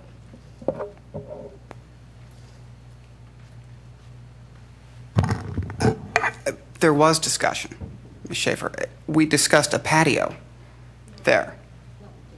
Specific discussion about the demolition of a set of stairs and covering up, are windows being covered up or removed? I don't. Yeah. Yes. Okay. So yes. Was that discussed? The value of those windows or those The value stairs? of those windows was not discussed. The value of those windows was not discussed, nor the value of the steps. And that's what our Harb is there to protect when there is a demolition of assets on a historic building that's been designated historic. There needs to be that discussion. Are these of value? Sometimes they're not. Most of them, it's fine. That is the only thing that brought us before the Harb. That is it. There is no other reason for us to be before the Harb. It's underground. Talking about demolition. There is demolition of the garage. It says demolition or demolish existing garage. And connection to the building, an attached garage. Does it say attached garage?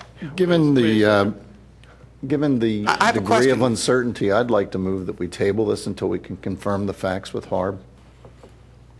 Mr. Nagel, I respectfully ask you to reconsider that motion. This has been run through the ringer so many times. This application was put before very specifically detailing what this application required. A connection, an attached garage. There is no other way. This was what they were charged to consider. There is no ambiguity. You just can't have ambiguity when you say we're going to attach this garage. Here's where we're going to attach it. Here's the limit of that attachment. Here's the patio. Here's the nature of that patio. Here's the grade of that patio. David, I'm not disputing what you're saying, but it sounds like the public was never permitted to comment on that piece. They were, and they addressed the patio, Well, and they addressed these the grade. folks who were at the meeting are sitting there shaking their heads. Well, I appreciate that, and they're going to shake their heads next month. We need to make sure of what happened before we move forward. So that's why I'm making the motion to table. I appreciate that, There's other people who want Mr. to Nagel. speak. All right.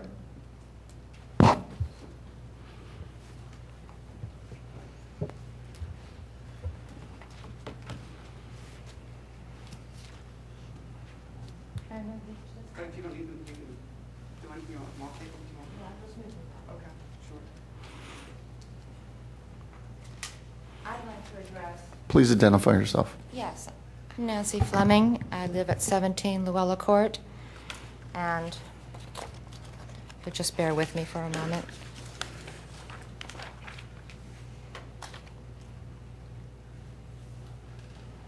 That is this property here. Can you hear me? Mm-hmm. That is this property here. Very, very narrow, very small front yard, and the driveway is on this side. The driveway comes in along this side. This is the front of my house. Pull those down so they're on the screen. Sorry. There you go. This is the front of my house.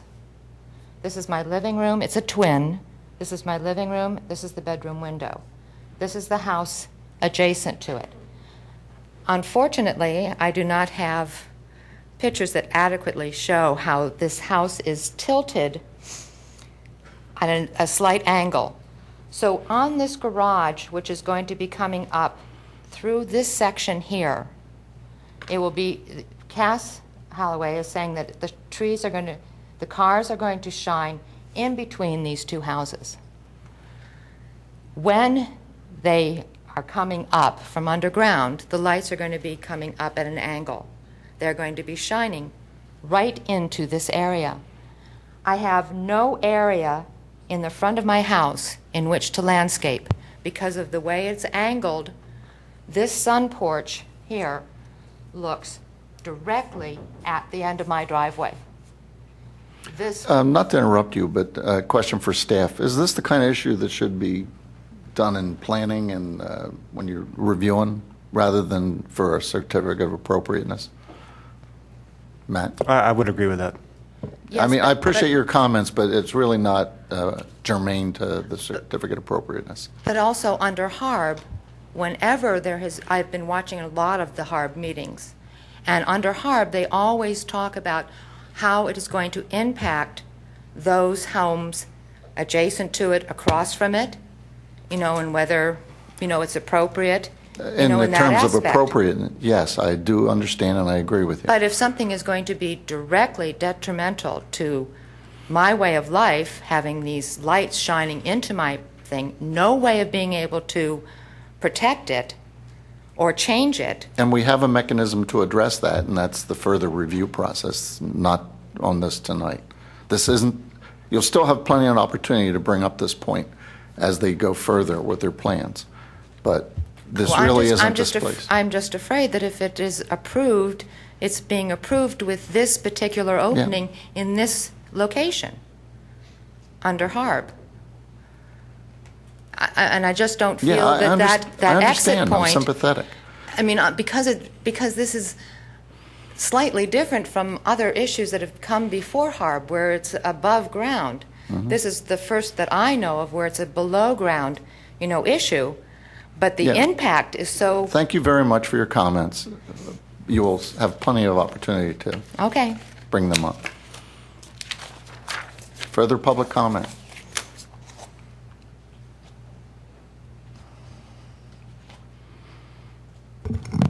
My name is Cynthia Munger, and I'm at 31 Luella Court, and I just want to make a brief statement back to our previous subject. I think to your comment, Mr. Curley, I think you're correct that HARB is general, that their view is supposed to be general. And in the case of last meeting, I think what happened to everybody is that it became so specific that everyone, Mr. Falcone, and the comments made there, I'm sure that Mr. Falcone's interpretation to him is his form of communication, and he believes it. And the neighbors have their interpretation, and we believe it. And I think the comment made that we need to table this and to really take a look at what did transpire is absolutely mandatory at this juncture. The problem we have is that last meeting, HARB felt hamstrung by the fact that they had to focus entirely on this single issue of an underground garage, something that they had asked be proposed. And we, as neighbors, were trying to introduce a wide variety of subjects that we felt were relevant, and we couldn't. So the communications kept breaking down and becoming muddled. And that basically is the issue. And I think, Mr. Nagel, you are correct that it just needs a little bit further investigation to ensure that the communications that were being made were in fact on point and covering these very important issues that need to be covered in order for HARB to make its determination. If there was a flaw, it probably was the restriction of the subject matter that could be discussed because, again, to Mr. Curley, to your point, I do believe HARB's real value, and I think they wanted to bring that value, is to be able to look at the big picture and look at all facets of the situation. Thank you. Thank you for your comments. HARB has a copy, when they review the plans, they have a copy of those plans right there. Could you just take those plans and flip through them by page for a second so I just get a look at them? 'Cause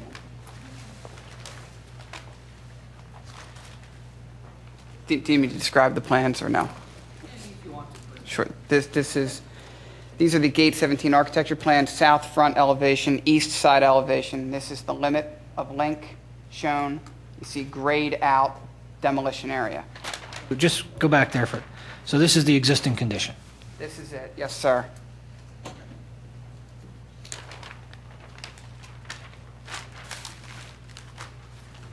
Here's west side elevation. Existing again. Existing, yes. These are the stairs that were the subject of great discussion before the HARB. And just refresh my memory, which side is the garage going on? East side elevation where you see the graying in the plan. This is north and rear elevation.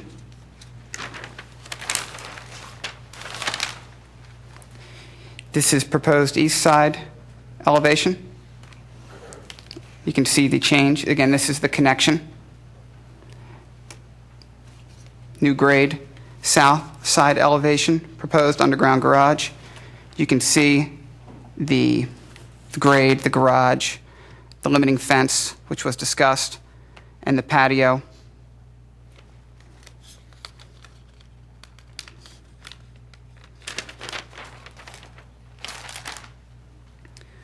West side elevation, again, these are the stairs that were discussed. North rear, you can again see the new grade, the fence that's proposed for safety over the garage, and the patio. You can see it meet with the building.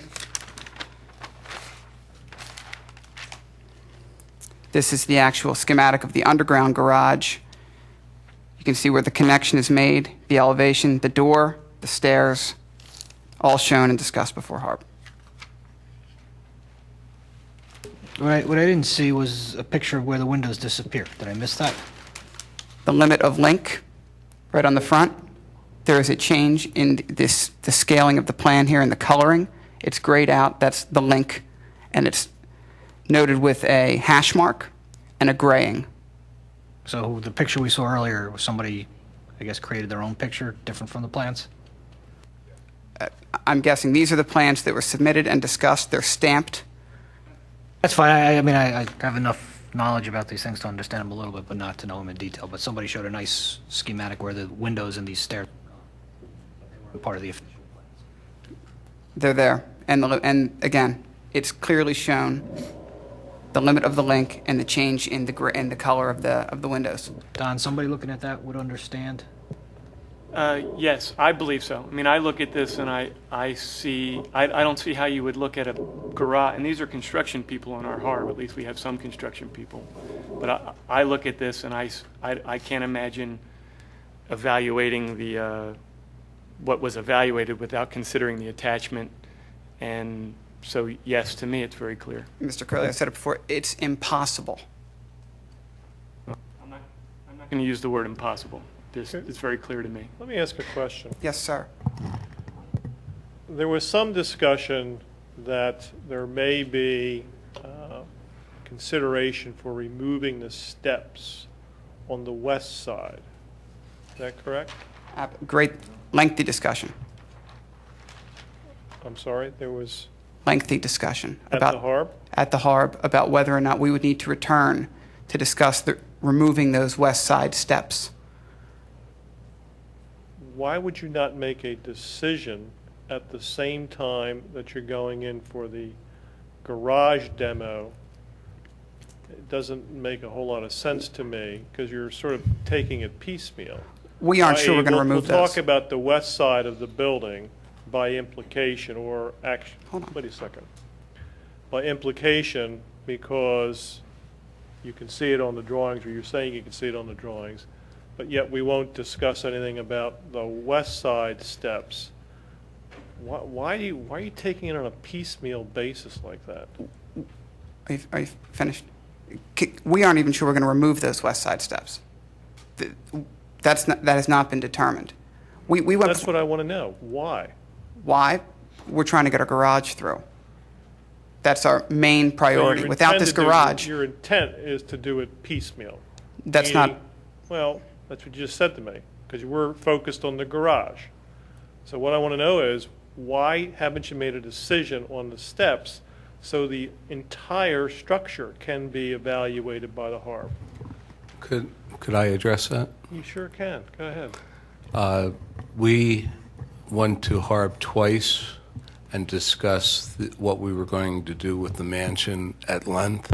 Our second meeting with Harb, we provided samples of the windows, the shingles, the colors, everything we were going to do to the outside of the building, we discussed at length. We discussed those steps on the west side at those two meetings at length, with the thought of reusing those steps on the other side of the building because we did not need that entrance. Right now, those steps service the west side wing, and there's 6 units there. Our plan, where we're reducing the 25 units to 12, which was all discussed, not only at the first 2 Harb meetings, but at this board meeting, was fully discussed.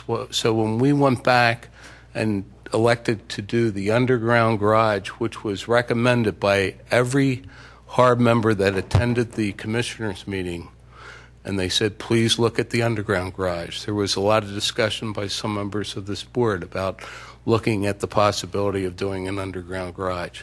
So we focused on the underground garage. We've already given countless plans and discussion and samples.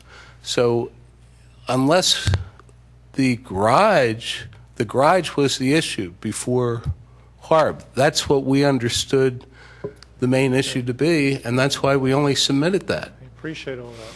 And my question is, why would you not make a decision and consider bringing the entire structure, including the west side steps, to the Harb so that this isn't being done piecemeal? I'm trying to get around to the point of your strategy seems to be, let's take this one piece at a time and we'll get this approval, and then later on we'll decide whether we're going to do the west side steps, and then we'll go in for that approval. It just... No, but unless I know that the underground garage is acceptable not only to Harb, which it is, but to this board, we don't even know if we can do the project. I've been on the record from every time I've come before this board and Harb Yes, that you're a very thorough, detailed-oriented guy. It would seem to me that you would have, in your evaluation of this building, determined where inside the building you intend to put these 12 units. Yes, we do have that. And if you've made that decision, then you should be able to determine whether or not you're going to utilize those steps on the west side. I'm simply saying it just doesn't seem appropriate to me to come in here on a piecemeal basis and say, let's talk about the garage, but we'll decide later on about the west side steps, then we'll talk about the west side steps. But Mr. Mahoney, we had already discussed those at prior meeting. We weren't going to revisit that when we were... That's not what is before the Harb. What was before the Harb, the last meeting, was only the garage. That's right. We did that because we had already discussed the mansion, what our plans were for the mansion. We were turned down on the above-ground garage. We needed to address the underground garage and whether it was appropriate. And the Harb has given their unanimous approval with the plans that we submitted that showed the link. And I hear what you're saying. It just seems to me that I don't like this piecemeal approach, and you're doing it for a reason, and I still haven't figured out why you're doing it. If I may, I think we have clarity here that Harb approved the underground garage. I think we all have clarity on that.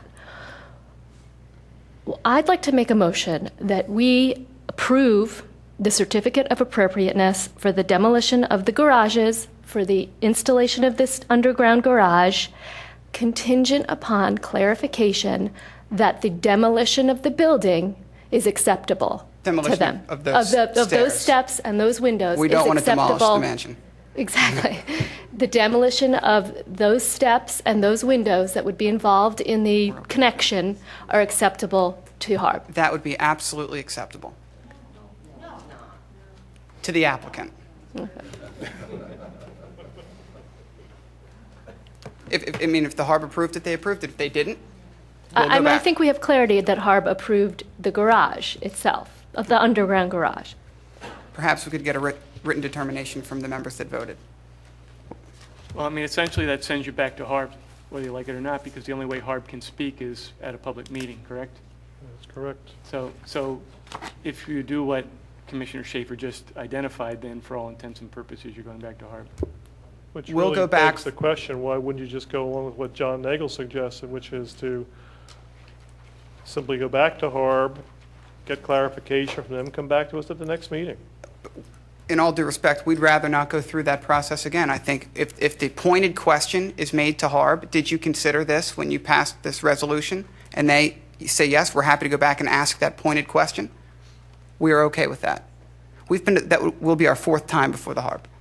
So can we do this? Can we make it conditional upon our manager making that determination for us? It's not his job. Well, it's a technical determination, though. No, Okay. it is not his job to make a determination as to what HARB was thinking. Only HARB can make that determination. I'm not comfortable approving this by implication. Okay, it's one of our most important buildings, and this is an implied approval of the demolition, and that's not right. We have a very clear approval of exactly what it says here: existing garage and building. It doesn't say demolition of a wall of the building or a base of the building, and that's implication, which is uncomfortable for me. No, I understand what you say about implication, if that were indeed correct. I believe at the last meeting it was you that suggested that HARB is very thorough and knows exactly what they're doing. And we had shown that exact connection with our first two applications. To suggest that somebody didn't ask the question, what about those concrete steps, is when the plans show exactly where our connection is and the limit of the connection and where it will go and what the finished grade will be, I just have a hard time understanding that the very argument that was used to deny us last time is now the counter argument is being used to deny us what was approved by a unanimous decision. It makes no sense to me, and I'm with all due respect, I'm just flabbergasted because this process, we've been 4 months on this, and now to have a suggestion that HARB did not know the grades and the level of detail of our plans, and did not know that we were eliminating those concrete steps with our connection,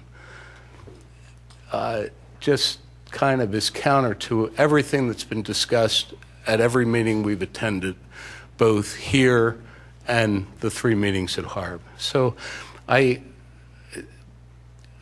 and one other thing I'd like to say, I was asked, there was a comment at the HARB meeting that we did not provide plans to all of our neighbors.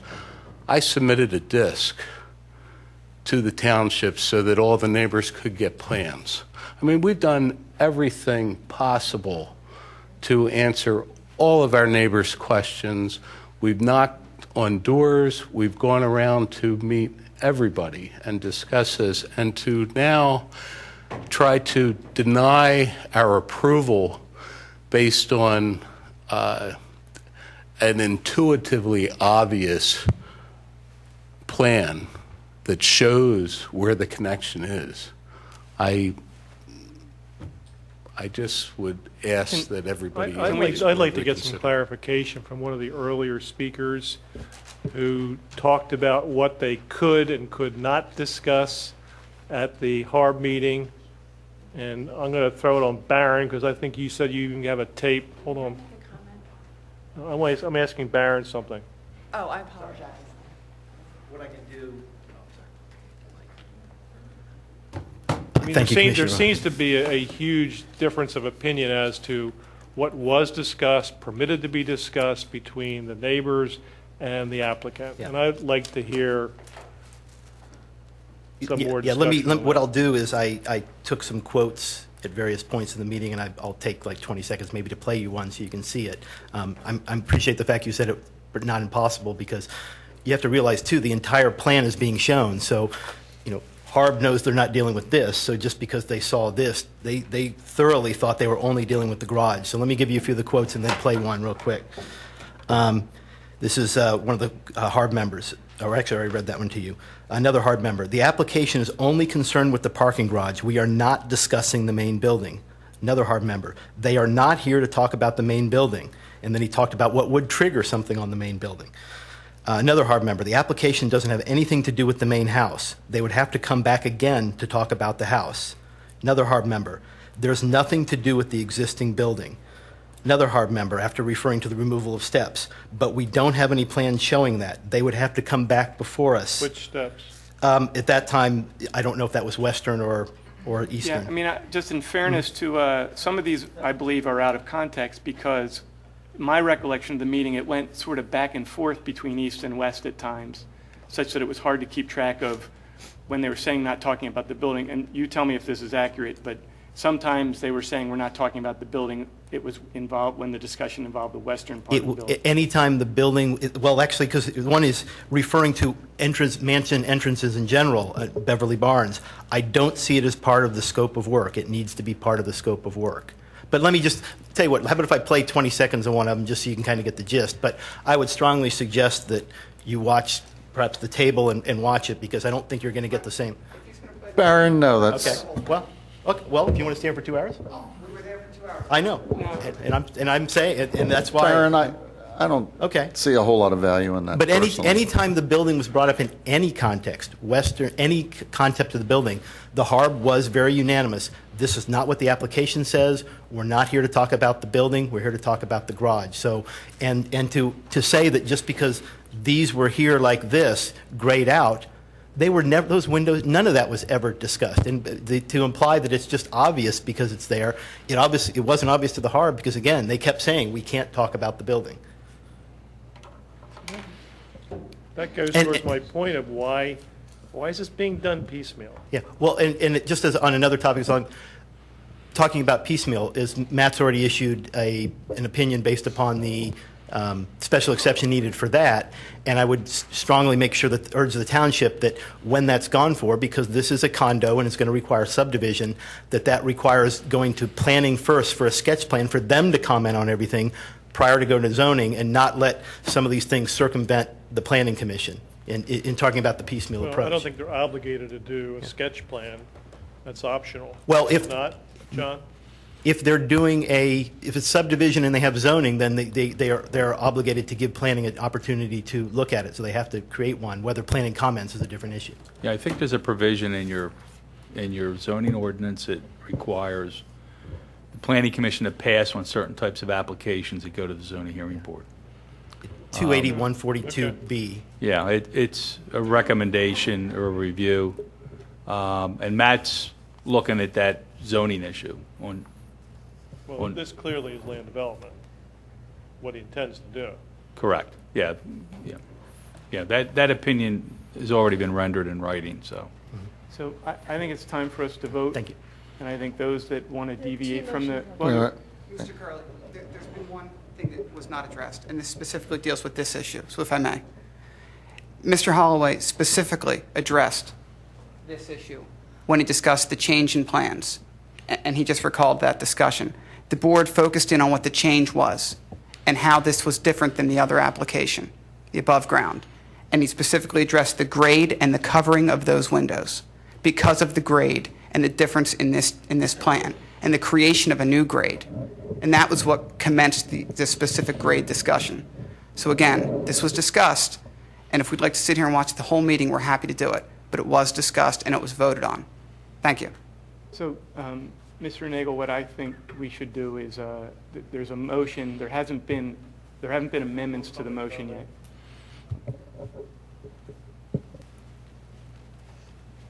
I know you're all really busy people, but I'm getting annoyed at the implication of honesty or dishonesty on different sides, particularly because sometimes it's focused on me.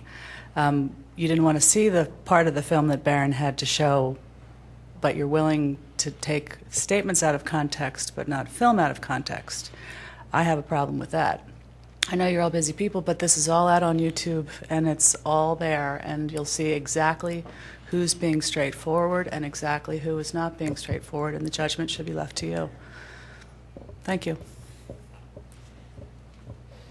We have one motion and a second. Hi, my name is Mark Holloway.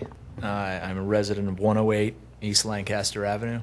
I was the first person to purchase a condominium in the town of Wayne that my parents built.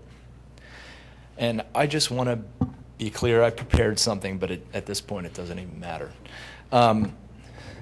This process has become disgraceful, in my opinion. And it's totally disingenuous what's going on here.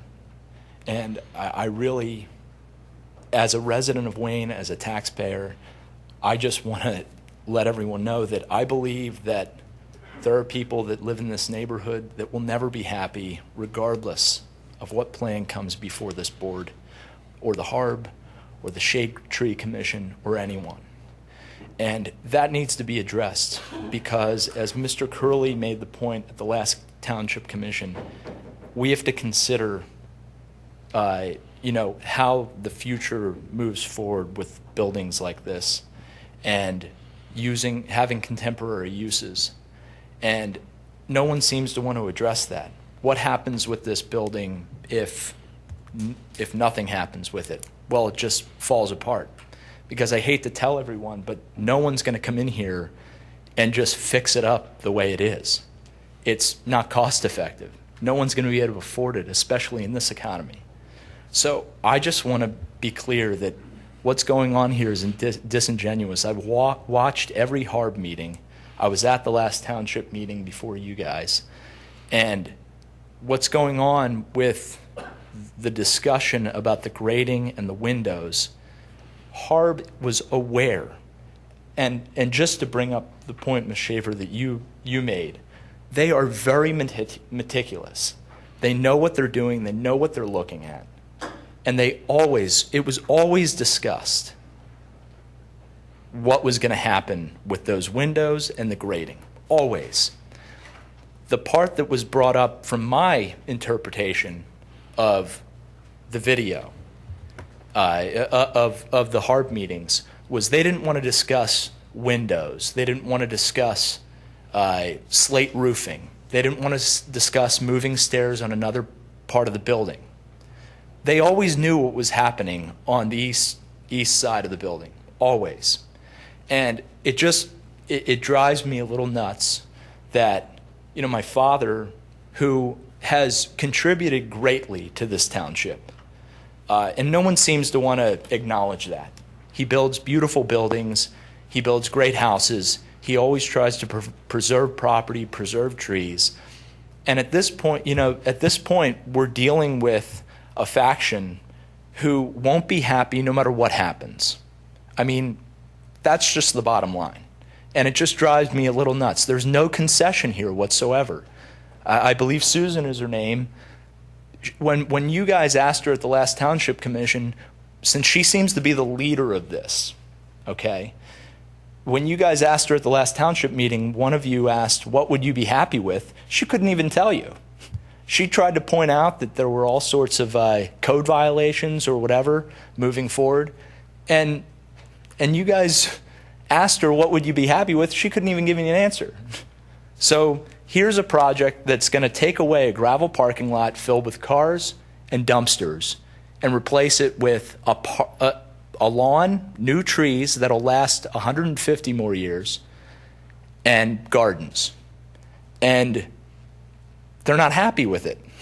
And I just want to understand. I mean, we can go through this process 100 times, and there will always be contention. There will always be some point, and I just want to say for the record that my dad's not trying to do smoke and mirrors here at all. He's a straight up guy. I respect the hell out of him, and I'm shocked that it's been implied that, the piecemeal thing or whatever, they're going through the process.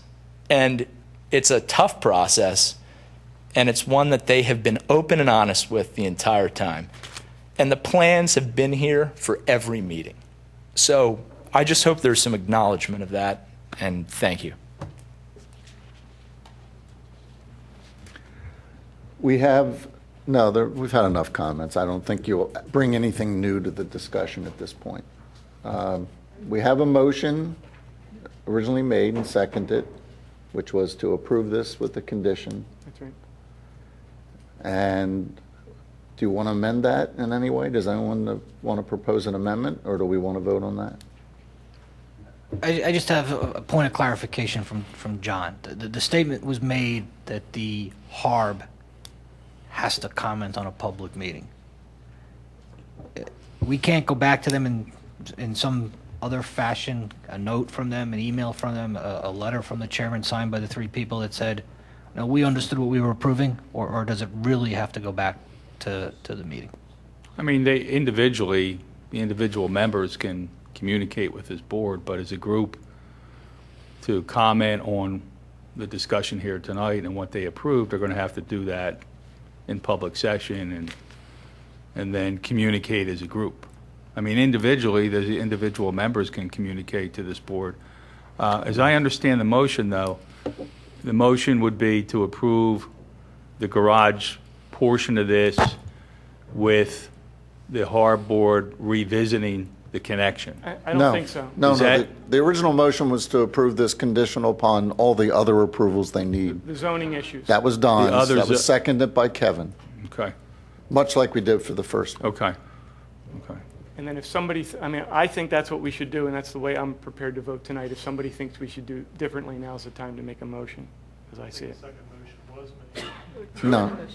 But nobody made a motion, And nobody called for a motion, nobody seconded it, and then they Right. were sort of stated, this is what maybe we ought, like, it wasn't just, Right. I'd say make a clear motion about what you want done, and in my opinion, it should be a motion to postpone, if that's what you believe is. I made a motion, but I will withdraw my motion. And why don't you clarify your motion for the tabling? Well, Which is essentially what I did. I think we need clarity on this. The issue to me isn't whether or not I agree. It's so intuitive that they did look at this. However, if they did not permit public comment on this specific aspect, that's what we have to be clean on. I mean, I like your idea of just approve the garage and just require the condition that we revisit the connection. I mean, I think that would be a very good way to go. You're talking about approve the demolition of the existing garage. Yeah. So, I mean, the way to do that then, in my opinion, would be to make a motion to amend my motion and to include the conditional language that you just identified. All right, I'll withdraw, and I will make a motion to amend the original motion to include that it's also ultimately conditional upon revisiting this issue of the connection point, or Demolition of the building where the Yeah, garage okay. meets. right. That is a separate issue, but building the garages, doing the demo of the existing garages, all that's approved. So are you suggesting that it go back to HARB for that limited issue? It could either do that, or we could review the tapes ourselves, or ask John to review them, but probably back to HARB so we can get the public comment.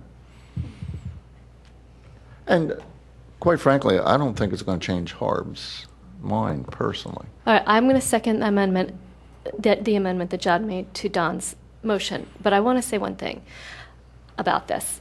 I like this project. I think this is a fantastic opportunity for having Luella Mansion part of our community for the next 100 years. I like the idea of an underground garage. I hope this project succeeds. I understand the frustration in going through this seemingly very arduous process. The thing is, this is an extraordinary building in an extraordinary historic district. This is not going to be like a regular project, and that is why that is causing this delay. This is not an ordinary project. It's not an ordinary building, and even within our HARB districts, this, as I've said in other meetings, is the mother lode of HARB assets. So I feel badly that this is a very arduous process, and I hope that we stick with it. This is a good project. I think this can work out for the benefit of this entire community for many generations. But I think it behooves us to be very careful about what we approve and sticking to our HARB guidelines. I think that along the lines of my piecemeal criticism, I think that this board is engaging in exactly the same thing by saying, okay, we'll approve one aspect of the application, i.e. the demolition of the garage, and then send another portion back to HARB. So the motion as fashioned I cannot support. I think a better motion would be to simply table the thing, send it back to HARB with the instruction to come back at our very next meeting with an overall approval or denial or approval with conditions. But as fashioned, I can't support that motion. Let's call the vote, if you don't mind. First, we're going to vote on. First, we'll vote on the proposed amendment That you made. that I made, and Elaine seconded. All in favor? Okay, it fails. Next, we're going to vote on the original motion. The original motion that was made, or you want to make a motion to table? I make a motion that the matter be tabled with a direction that this matter be referred back to HARB to consider the subjects that we have been discussing this evening and to come back to us at the very next meeting with either an affirmance of their approval or some other decision. Do we have a second for that? Could I just ask a point of clarity? Matt, do you usually, does you or another representative usually attend that meeting? Ray Daly, the code official, attends that. Then I would suggest, Bob, if we could maybe have Ray or somebody attend, because we're getting, and different people interpret things differently, obviously, but I think we need to have a representative of the staff to come back and Mr. Curley's withdrawing his motion, correct? No, I mean, No. just vote on the No, well, to table. but a motion to table. You need a Okay. second, Hank. Do we have a second for Hank's motion? Can I- Okay, moved and seconded. All in favor of Wait. tabling? Can I ask one question? Yeah. I want to make sure that there is a HARB meeting between now and our next meeting. There is a HARB meeting. It's the first Wednesday. I think that's July 6th. But the application is due for, Mr. Holloway is due this Wednesday, if he wants to get that in for that meeting. That's the cutoff. Application for, To get on the HARB agenda for July 6th. we're directing you to put him on the agenda. Correct. Well, that's, Mr. Holloway He agrees to doesn't have that. to do anything. All right, my opinion is it's a mistake. I think the plans are clear and we should approve it tonight. Okay, all in favor of tabling, indicate by aye. Aye. Aye. Opposed? Table carries 3-2. Bob, One again, absence even though I was and opposed, one make sure we get recusal. Ray to. Yeah. And the next item is Did Bill adoption. go home? Did Bill go home? He left his paper. He's back. He's back. I move the adoption of ordinance 2011-12, amending chapter 226, rental properties. Second. Any discussion, commissioners? Any member of the public have a discussion? All those in favor? Aye. Opposed? Yep. Okay, Parks and Recreation? Parks and Rec. First thing we want to have is a discussion of the Sulpizio Gym. At a meeting, several meetings ago, the Parks and Rec Board had taken a vote, and Tammy, would you please refresh our memory on what that recommendation was? Sure. This was at the April meeting, the April 14th meeting specifically of the Parks and Recreation Board. They had made the following motion. Whereas the Township has advised the Parks and Recreation Board of numerous code and safety violations for Sulpizio Gym, and whereas the Board believes that Sulpizio Gym is an asset to the community, and whereas the Parks and Recreation Board is obliged to advise the Board of Commissioners regarding facilities The Parks and Recreation Board recommends the closing of Sulpizio Gym effective 90 days from the date of April 14th until such time as the needed repairs can be made to bring the facility into compliance with the Township Code specifications. And that memo was provided to all the commissioners in our board packets. We hadn't discussed it in public before. However, Shields Construction was brought in to look at the building and to give us a detailed estimate of all the identified problems with the building. And then I have worked subsequent to that with the township manager and with Tammy to try to come up with a way of moving forward with this project. So, Bob, would you please discuss, or you want Tammy to talk about it? Tammy, would you like to discuss? If you can have Matt maybe kind of go through a little bit and then Tammy that's to true. add to that. Thanks, Bob. I mean, what we're here to talk about the code issues. We have the list. I put Mr. Shields' list in front of you. We also have the other list provided by Mr. Nagel that we're here to talk about. That's not in the packet, by the way. Oh, okay. We're here to talk about the code issues and how to address these issues in the short term, mid-term, and long-term periods. I think at the end of the day, what we're really looking for staff-wise is a clear direction from the board here of how long is the commitment at this gym? Because we don't want the volunteers here to put X amount of dollars in, and if it's only going to be a 2-year period, a 5-year period, et cetera. So I think what we're doing is just looking for some direction from the board on how to proceed from there. And also from the volunteers here who, from my understanding, are going to invest time and money of their own. That's not to say that we won't commit any of that, but I'm just not sure of what's in the budget this year, though. Okay. Can I ask a question, Matt, on what we received here?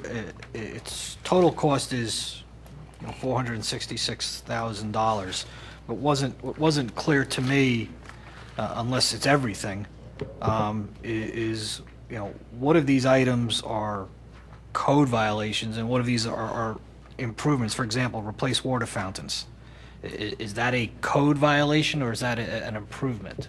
A code violation, if the water fountains are not working properly, then that would be a code violation. So is everything on this list a code violation? No, it is not, Commissioner.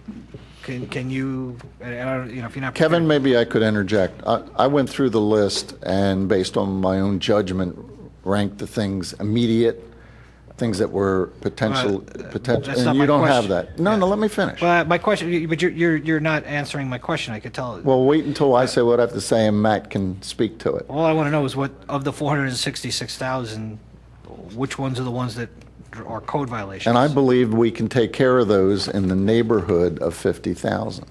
My question was which ones? Electrical. Mr. Guy, I don't have the.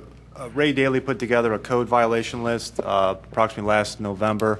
I don't have a copy of that, but Matt, can you just get that? I mean, these things are all identified: A1, A2, A3, B1, B2. So if you could just, tomorrow or the next day when you get a chance, we'll do. I'll send that list to you. And I don't know, is this where you were going, John? That many of the things on this list seem perhaps not necessary for function of the building? Exactly. Yeah. I mean, the building's functioning today. Right. And what I looked at was those things that I felt were definitely no ifs, ands, or buts, code issues that need to be addressed. There are different ways to skin that cat, as I'm sure you're aware. Then I looked at the things that would greatly enhance the functionality of the building. And then I looked at things that, we can decide whether we really want to do them or not. And that fits with what the long-term plans are for the rec center. For example, the roof had leaked in the past. My understanding is thermography showed that about 120 square feet of the roof was saturated, but not the whole roof. So if we could find out what it would cost for that repair, rather than replacing the whole roof. And then the other things mostly are electrical issues, the issue with the mold in the stairwell where it goes down to where the old tunnel used to be. There's emergency lighting, and help me, Matt, a door, an emergency door that wasn't working right. But they were the real sticklers for the code issues. And we can do those for 50 grand. And if we get some volunteers in there, we can do them for a lot less. So Matt and Bob, are you simply looking for us to give you feedback on this that could help you decide how to proceed? Sure, and I think what that would be is on the short term is bringing it into compliance.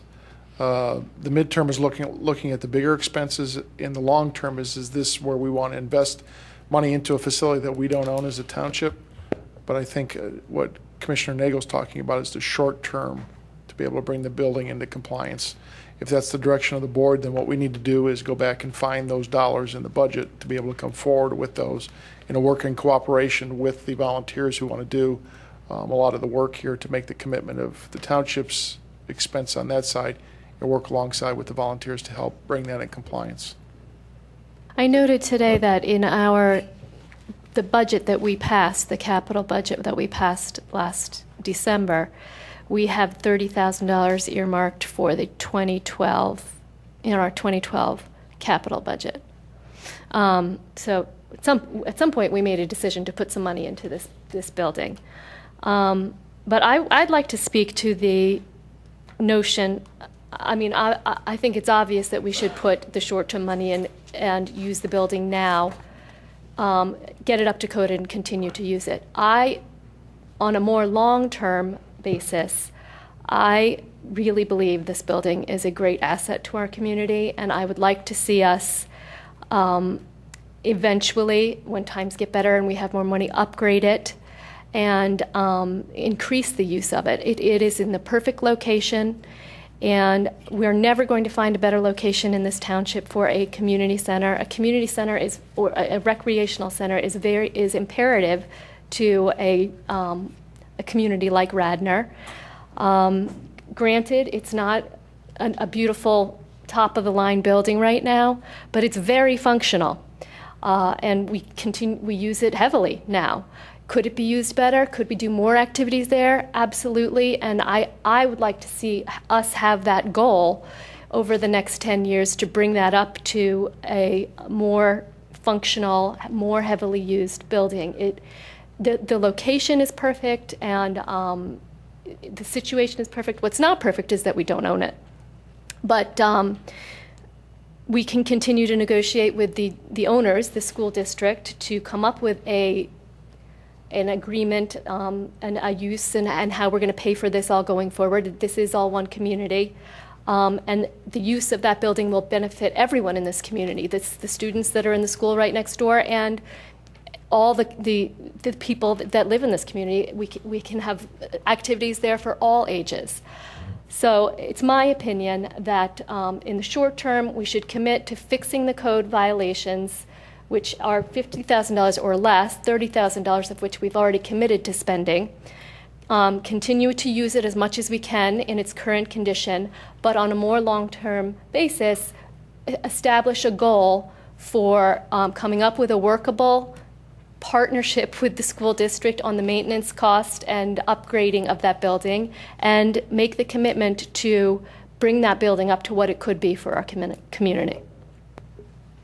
And also, Bob, consistent with what Elaine just said, would it be wise for us to attempt to get the school district to support it in some way financially, and then also to examine whether we should attempt to modify the lease such that we're protected against investing money in it and having the school district decide in the short run that because they could take the building back, correct?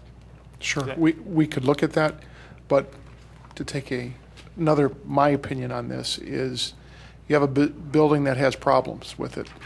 Those problems aren't going to go away, primarily because in that field that's directly outside that building is where we take a lot of stormwater in, where we keep underground. There, you can see the water that permeates through the tunnel of how that was done.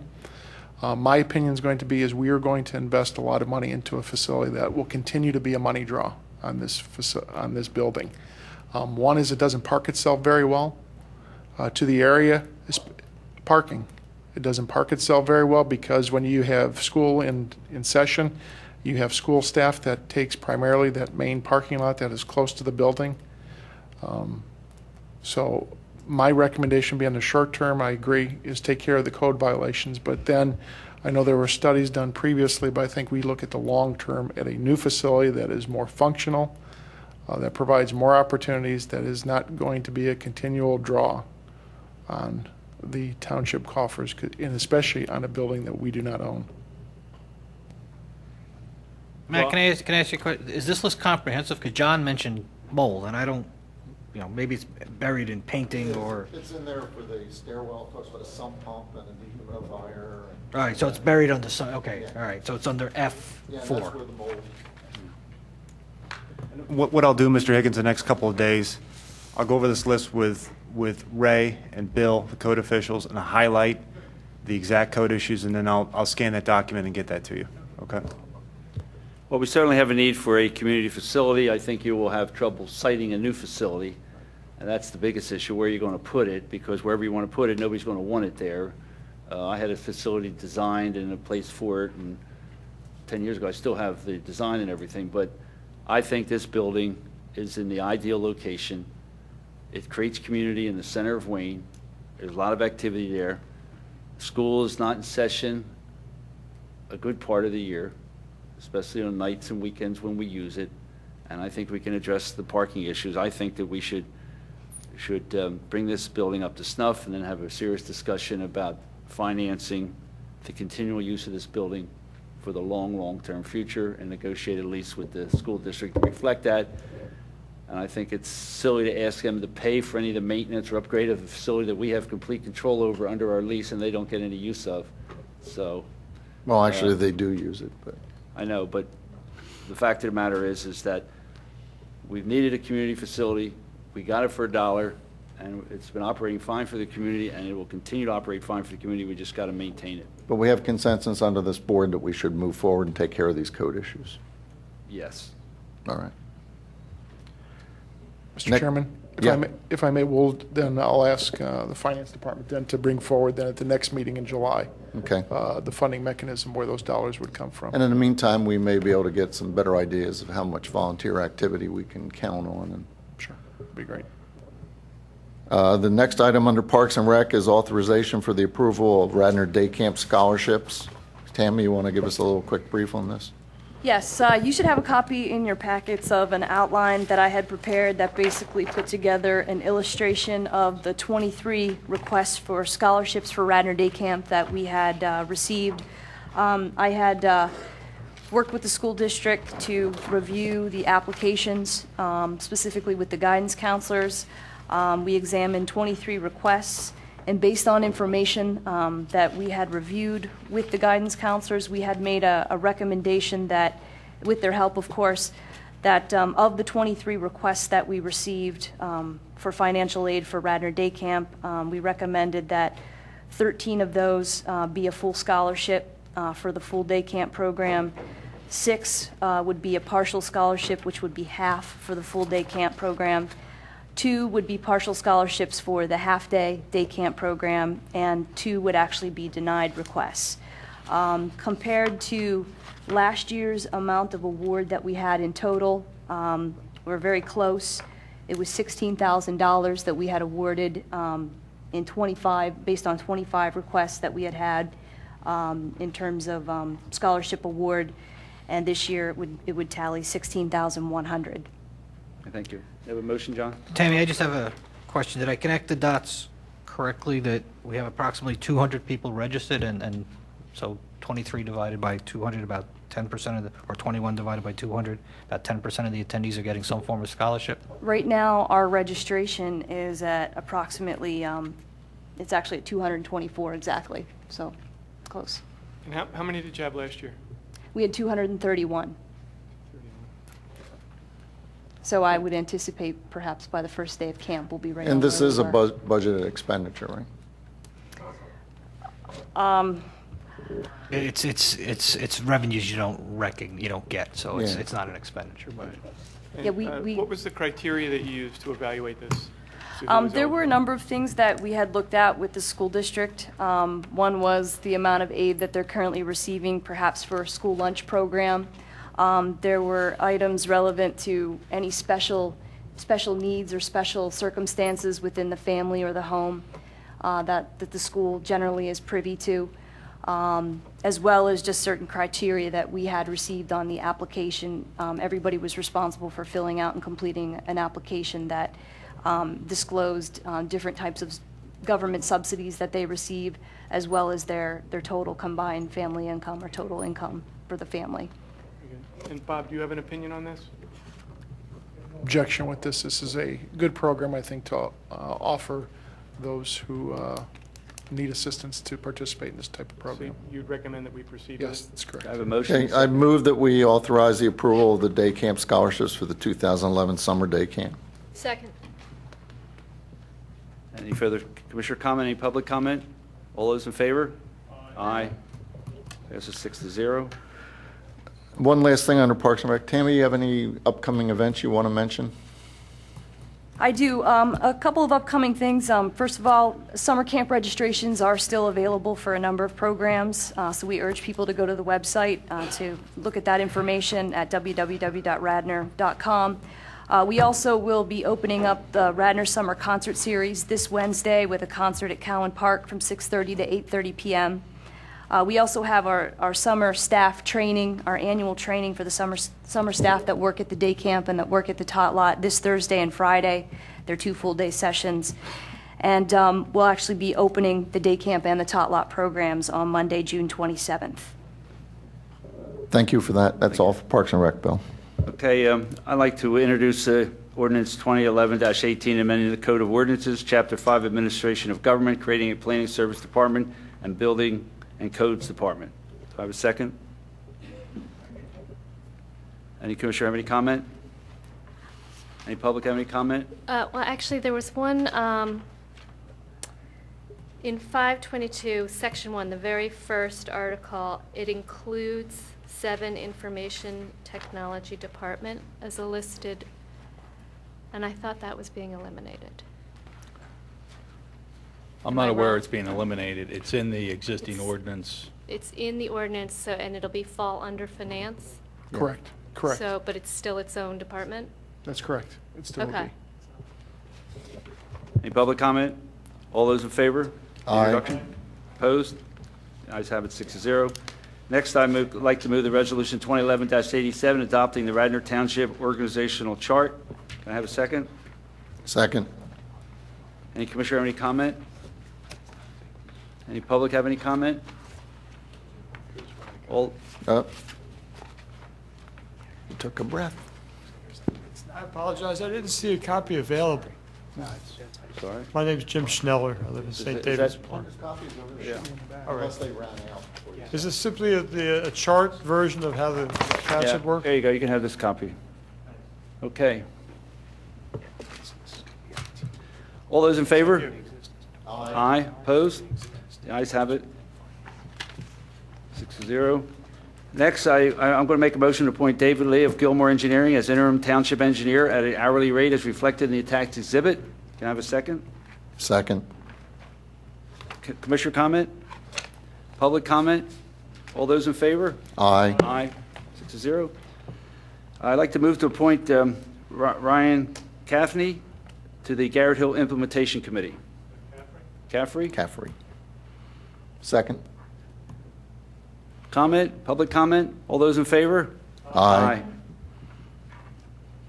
I'd like to move to appoint Dr. Andrew Foreman as a member of the Board of Health. Can I have a second? Commissioner comment? Public comment? All those in favor? Aye. That's 6-0. We're going to interview a couple more people on the Ethics Committee, so we're not going to appoint tonight. We have the announcement, 2 vacancies on the Ethics Board, and we're going to be interviewing some more people.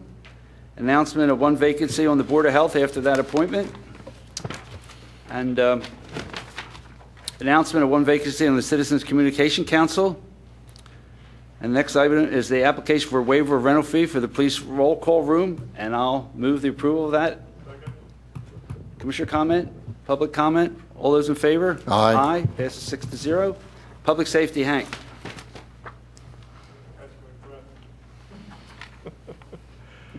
Okay, the first item on the agenda is adoption of ordinance 2011-15, amending the civil service regulations. We had the public hearing earlier, and we're poised to approve those. I'll move the approval. Second? Public, commissioner comment? Public comment? All those in favor? Aye. Aye. 6-0. The next item is the approval of Staff Traffic Committee report. You have before you the report of May 17th, 2011. Any questions or comments? I'd like to move the approval with one deletion, 400 South Wayne. We're going to leave the parking signs up as per meeting that Bob had with the neighbors, and we're going to add taking the one sign down on the 300 block of Pembroke. With that, Except that really doesn't change their report. What's right? That doesn't change, the report's the report. I well, mean, we act on the report, so I'm just Right. I'm just adding something to that. Just what my comment is as far as they have a report. It recommends the signs coming down on 400. My recommendation is that we don't do an ordinance. The staff does not move forward an ordinance on that 400 block. They recommend the 300 block of Midland, and Chief, we also discussed the 300 block of Pembroke. Is that correct? That's correct, And sir. we'll take it at 300 Pembroke to give the staff direction on drafting ordinance. So with that, I'll move the approval of the staff traffic report, just with those comments. Second. Bob, did you understand that? You agree with what he just said? Yes. Yep. All right, commissioners, comment, public comment, all those in favor? Aye. Aye. Passes 6-0. Hank? The next item is a motion to request to go to bid for outfitting the police 2011 Dodge Charger. Superintendent? Oh, yes, Commissioner. This vehicle will be used primarily for traffic enforcement. We are in the process of getting bids for the light package and the sirens, but it's important to note that the monies that will pay for this will come from the drug forfeiture account, so there will be no cost to the taxpayers of Radnor. I move the approval. Second? Any commissioner comment, public comment? All those in favor? Aye. Passes 6-0. Next item is a motion to authorize the sale of universal machine pistols. Superintendent? Yes, Commissioner. These machine guns were actually purchased 10 years ago. They've never been used. We never intend on using them. So therefore, we would like to have permission to try to sell them and use the money for some other material. So move the authorization. Second? Commissioner comment, public comment? All those in favor? Aye. Passes 6-0. Next item is Resolution 2011-84 regarding the Garrett Hill 4th of July Parade. We're asking that PennDOT close Conestoga Road temporarily for the parade, and that we will approve a $3,000 contribution to the Garrett Hill Rosemont Parade Committee. I move the approval of the resolution. Second? Commissioner comment, public comment? All those in favor? Aye. Passes 6-0. The last item on public safety is Resolution 2011-86 to purchase 5 ballistic vests and accessories for use by the police department for a total cost of $4,250. I would move the approval of the resolution. Second? Any commissioner comment, public comment? All those in favor? Aye. Aye. Passes 6-0. That's it for public safety. Public Works, we have a recycling program performance grant letter where we received, does anybody have it right in front of them? I don't have it right in front of me. How much we received? $109,000. $109,194. This grant reflects the 4,651.5 tons of residential commercial material recycled by our citizens and business in the calendar year 2009. We thank the staff for the recycling program and the great job they do for the public, and we continue to do it and continue to get the Department of Environmental Protection to approve our performance grant in that amount. Again, Bob, thank the staff and everybody for a job well done. Not a bad way to start, Steve. Okay. Bill or Steve, how much of this did we budget to receive? The answer you get back to me. We get it every year. I can get so back to you with the exact amount. I can tell you that amount is consistent with prior years, so. Probably, so it's probably I would imagine not a we significant already figured deviation in. from what we budgeted. Okay. Library? Yeah, I have a couple quick announcements. The fundraiser that the library held at the Ardrossan Estate, one for the books, was tremendously successful.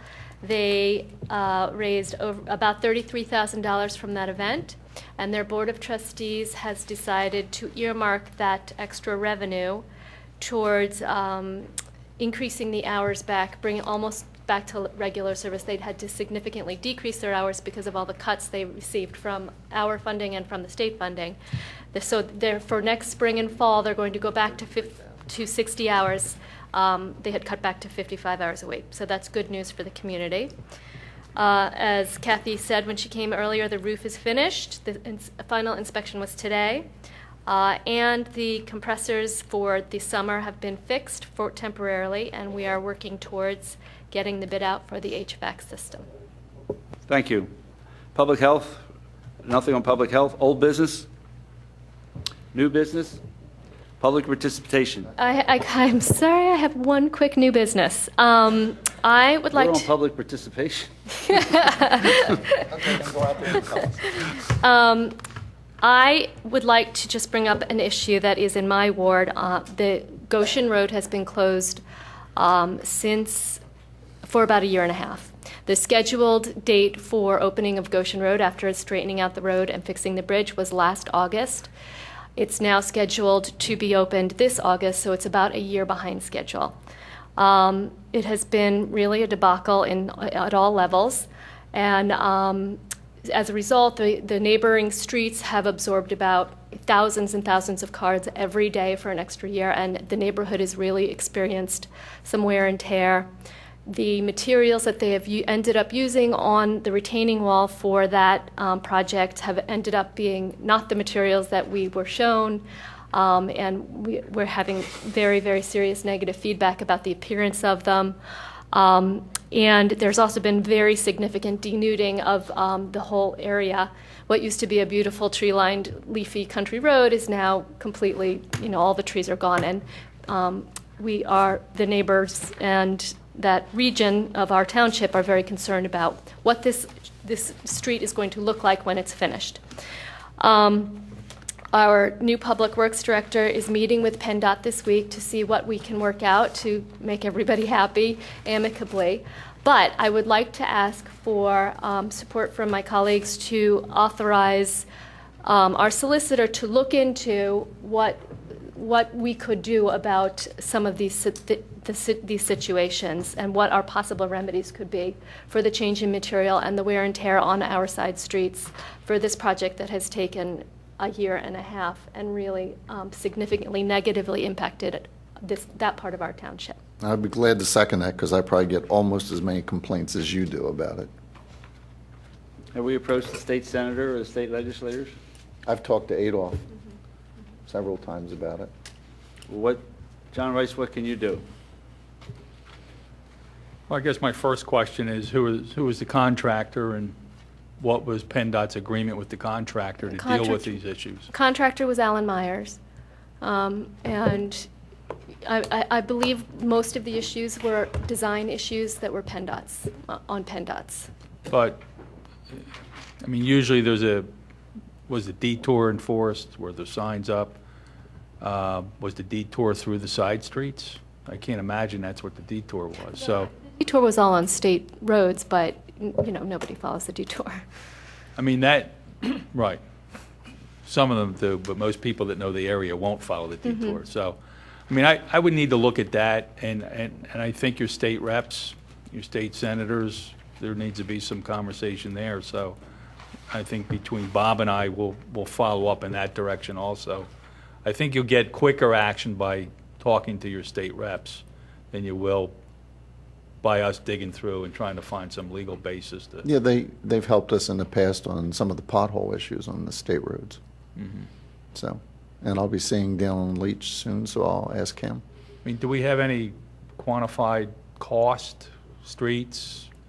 Do they need to be repaved? I mean, that would also be something we ought to look at. Right. Mm-hmm. Yeah, I would think that what we'd want to do, and I know Commissioner Schaefer and Commissioner Nagel have been on this on a regular basis with the concerns.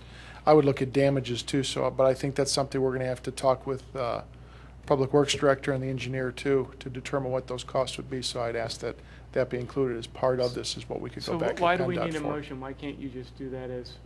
To me, I think we'd like to get authorization because again, this will be an expense So that you want will this be whole- some expense that the solicitor So will. this is something that you would like to do also. Then? Absolutely. But is John advising us it's not worth him doing, or is that what you're saying, John? No, I think it's worth looking at. I'm Okay. not, I don't think it may be worthwhile me doing anything formally. But, I think this is more talking to your state reps and then getting some information from PennDOT. But I think first you need to quantify what do you want done out there? How much damage are we talking about? Yeah. I mean, the primary concerns are the appearance, the replanting, and the wear and tear on our roads. Those are the three primary concerns. Okay, so are we talking about top coating roads, potholes? Mm-hmm. I mean, we ought to know what that number is. And if there's a reason to file some kind of a formal claim with PennDOT, then we'll come back and get board authorization to do that. So it sounds like it's premature for a motion, staff needs to assemble information. Well, I mean, if they, There's going to be some expense, though, that the solicitor would take on. We'd like motion for that, to be able to put PennDOT on notice, too, as well. Any public comment? All those in favor? Aye. Opposed? Passes 6-0. thank you. Public comment? Mr. Chair, if I could, just real quick, as a follow-up to Mr. Higgins' question earlier about the budget for the grant, the recycling grant. We have a federal, state, and county revenue line in the general fund that is included in. The budget for the year is $150,000, of which that will make up $109,000 and some change. There are various other state and federal grants that'll make up the rest of that difference. So, thank you. Public comment? I move we adjourn. All those in favor? Aye.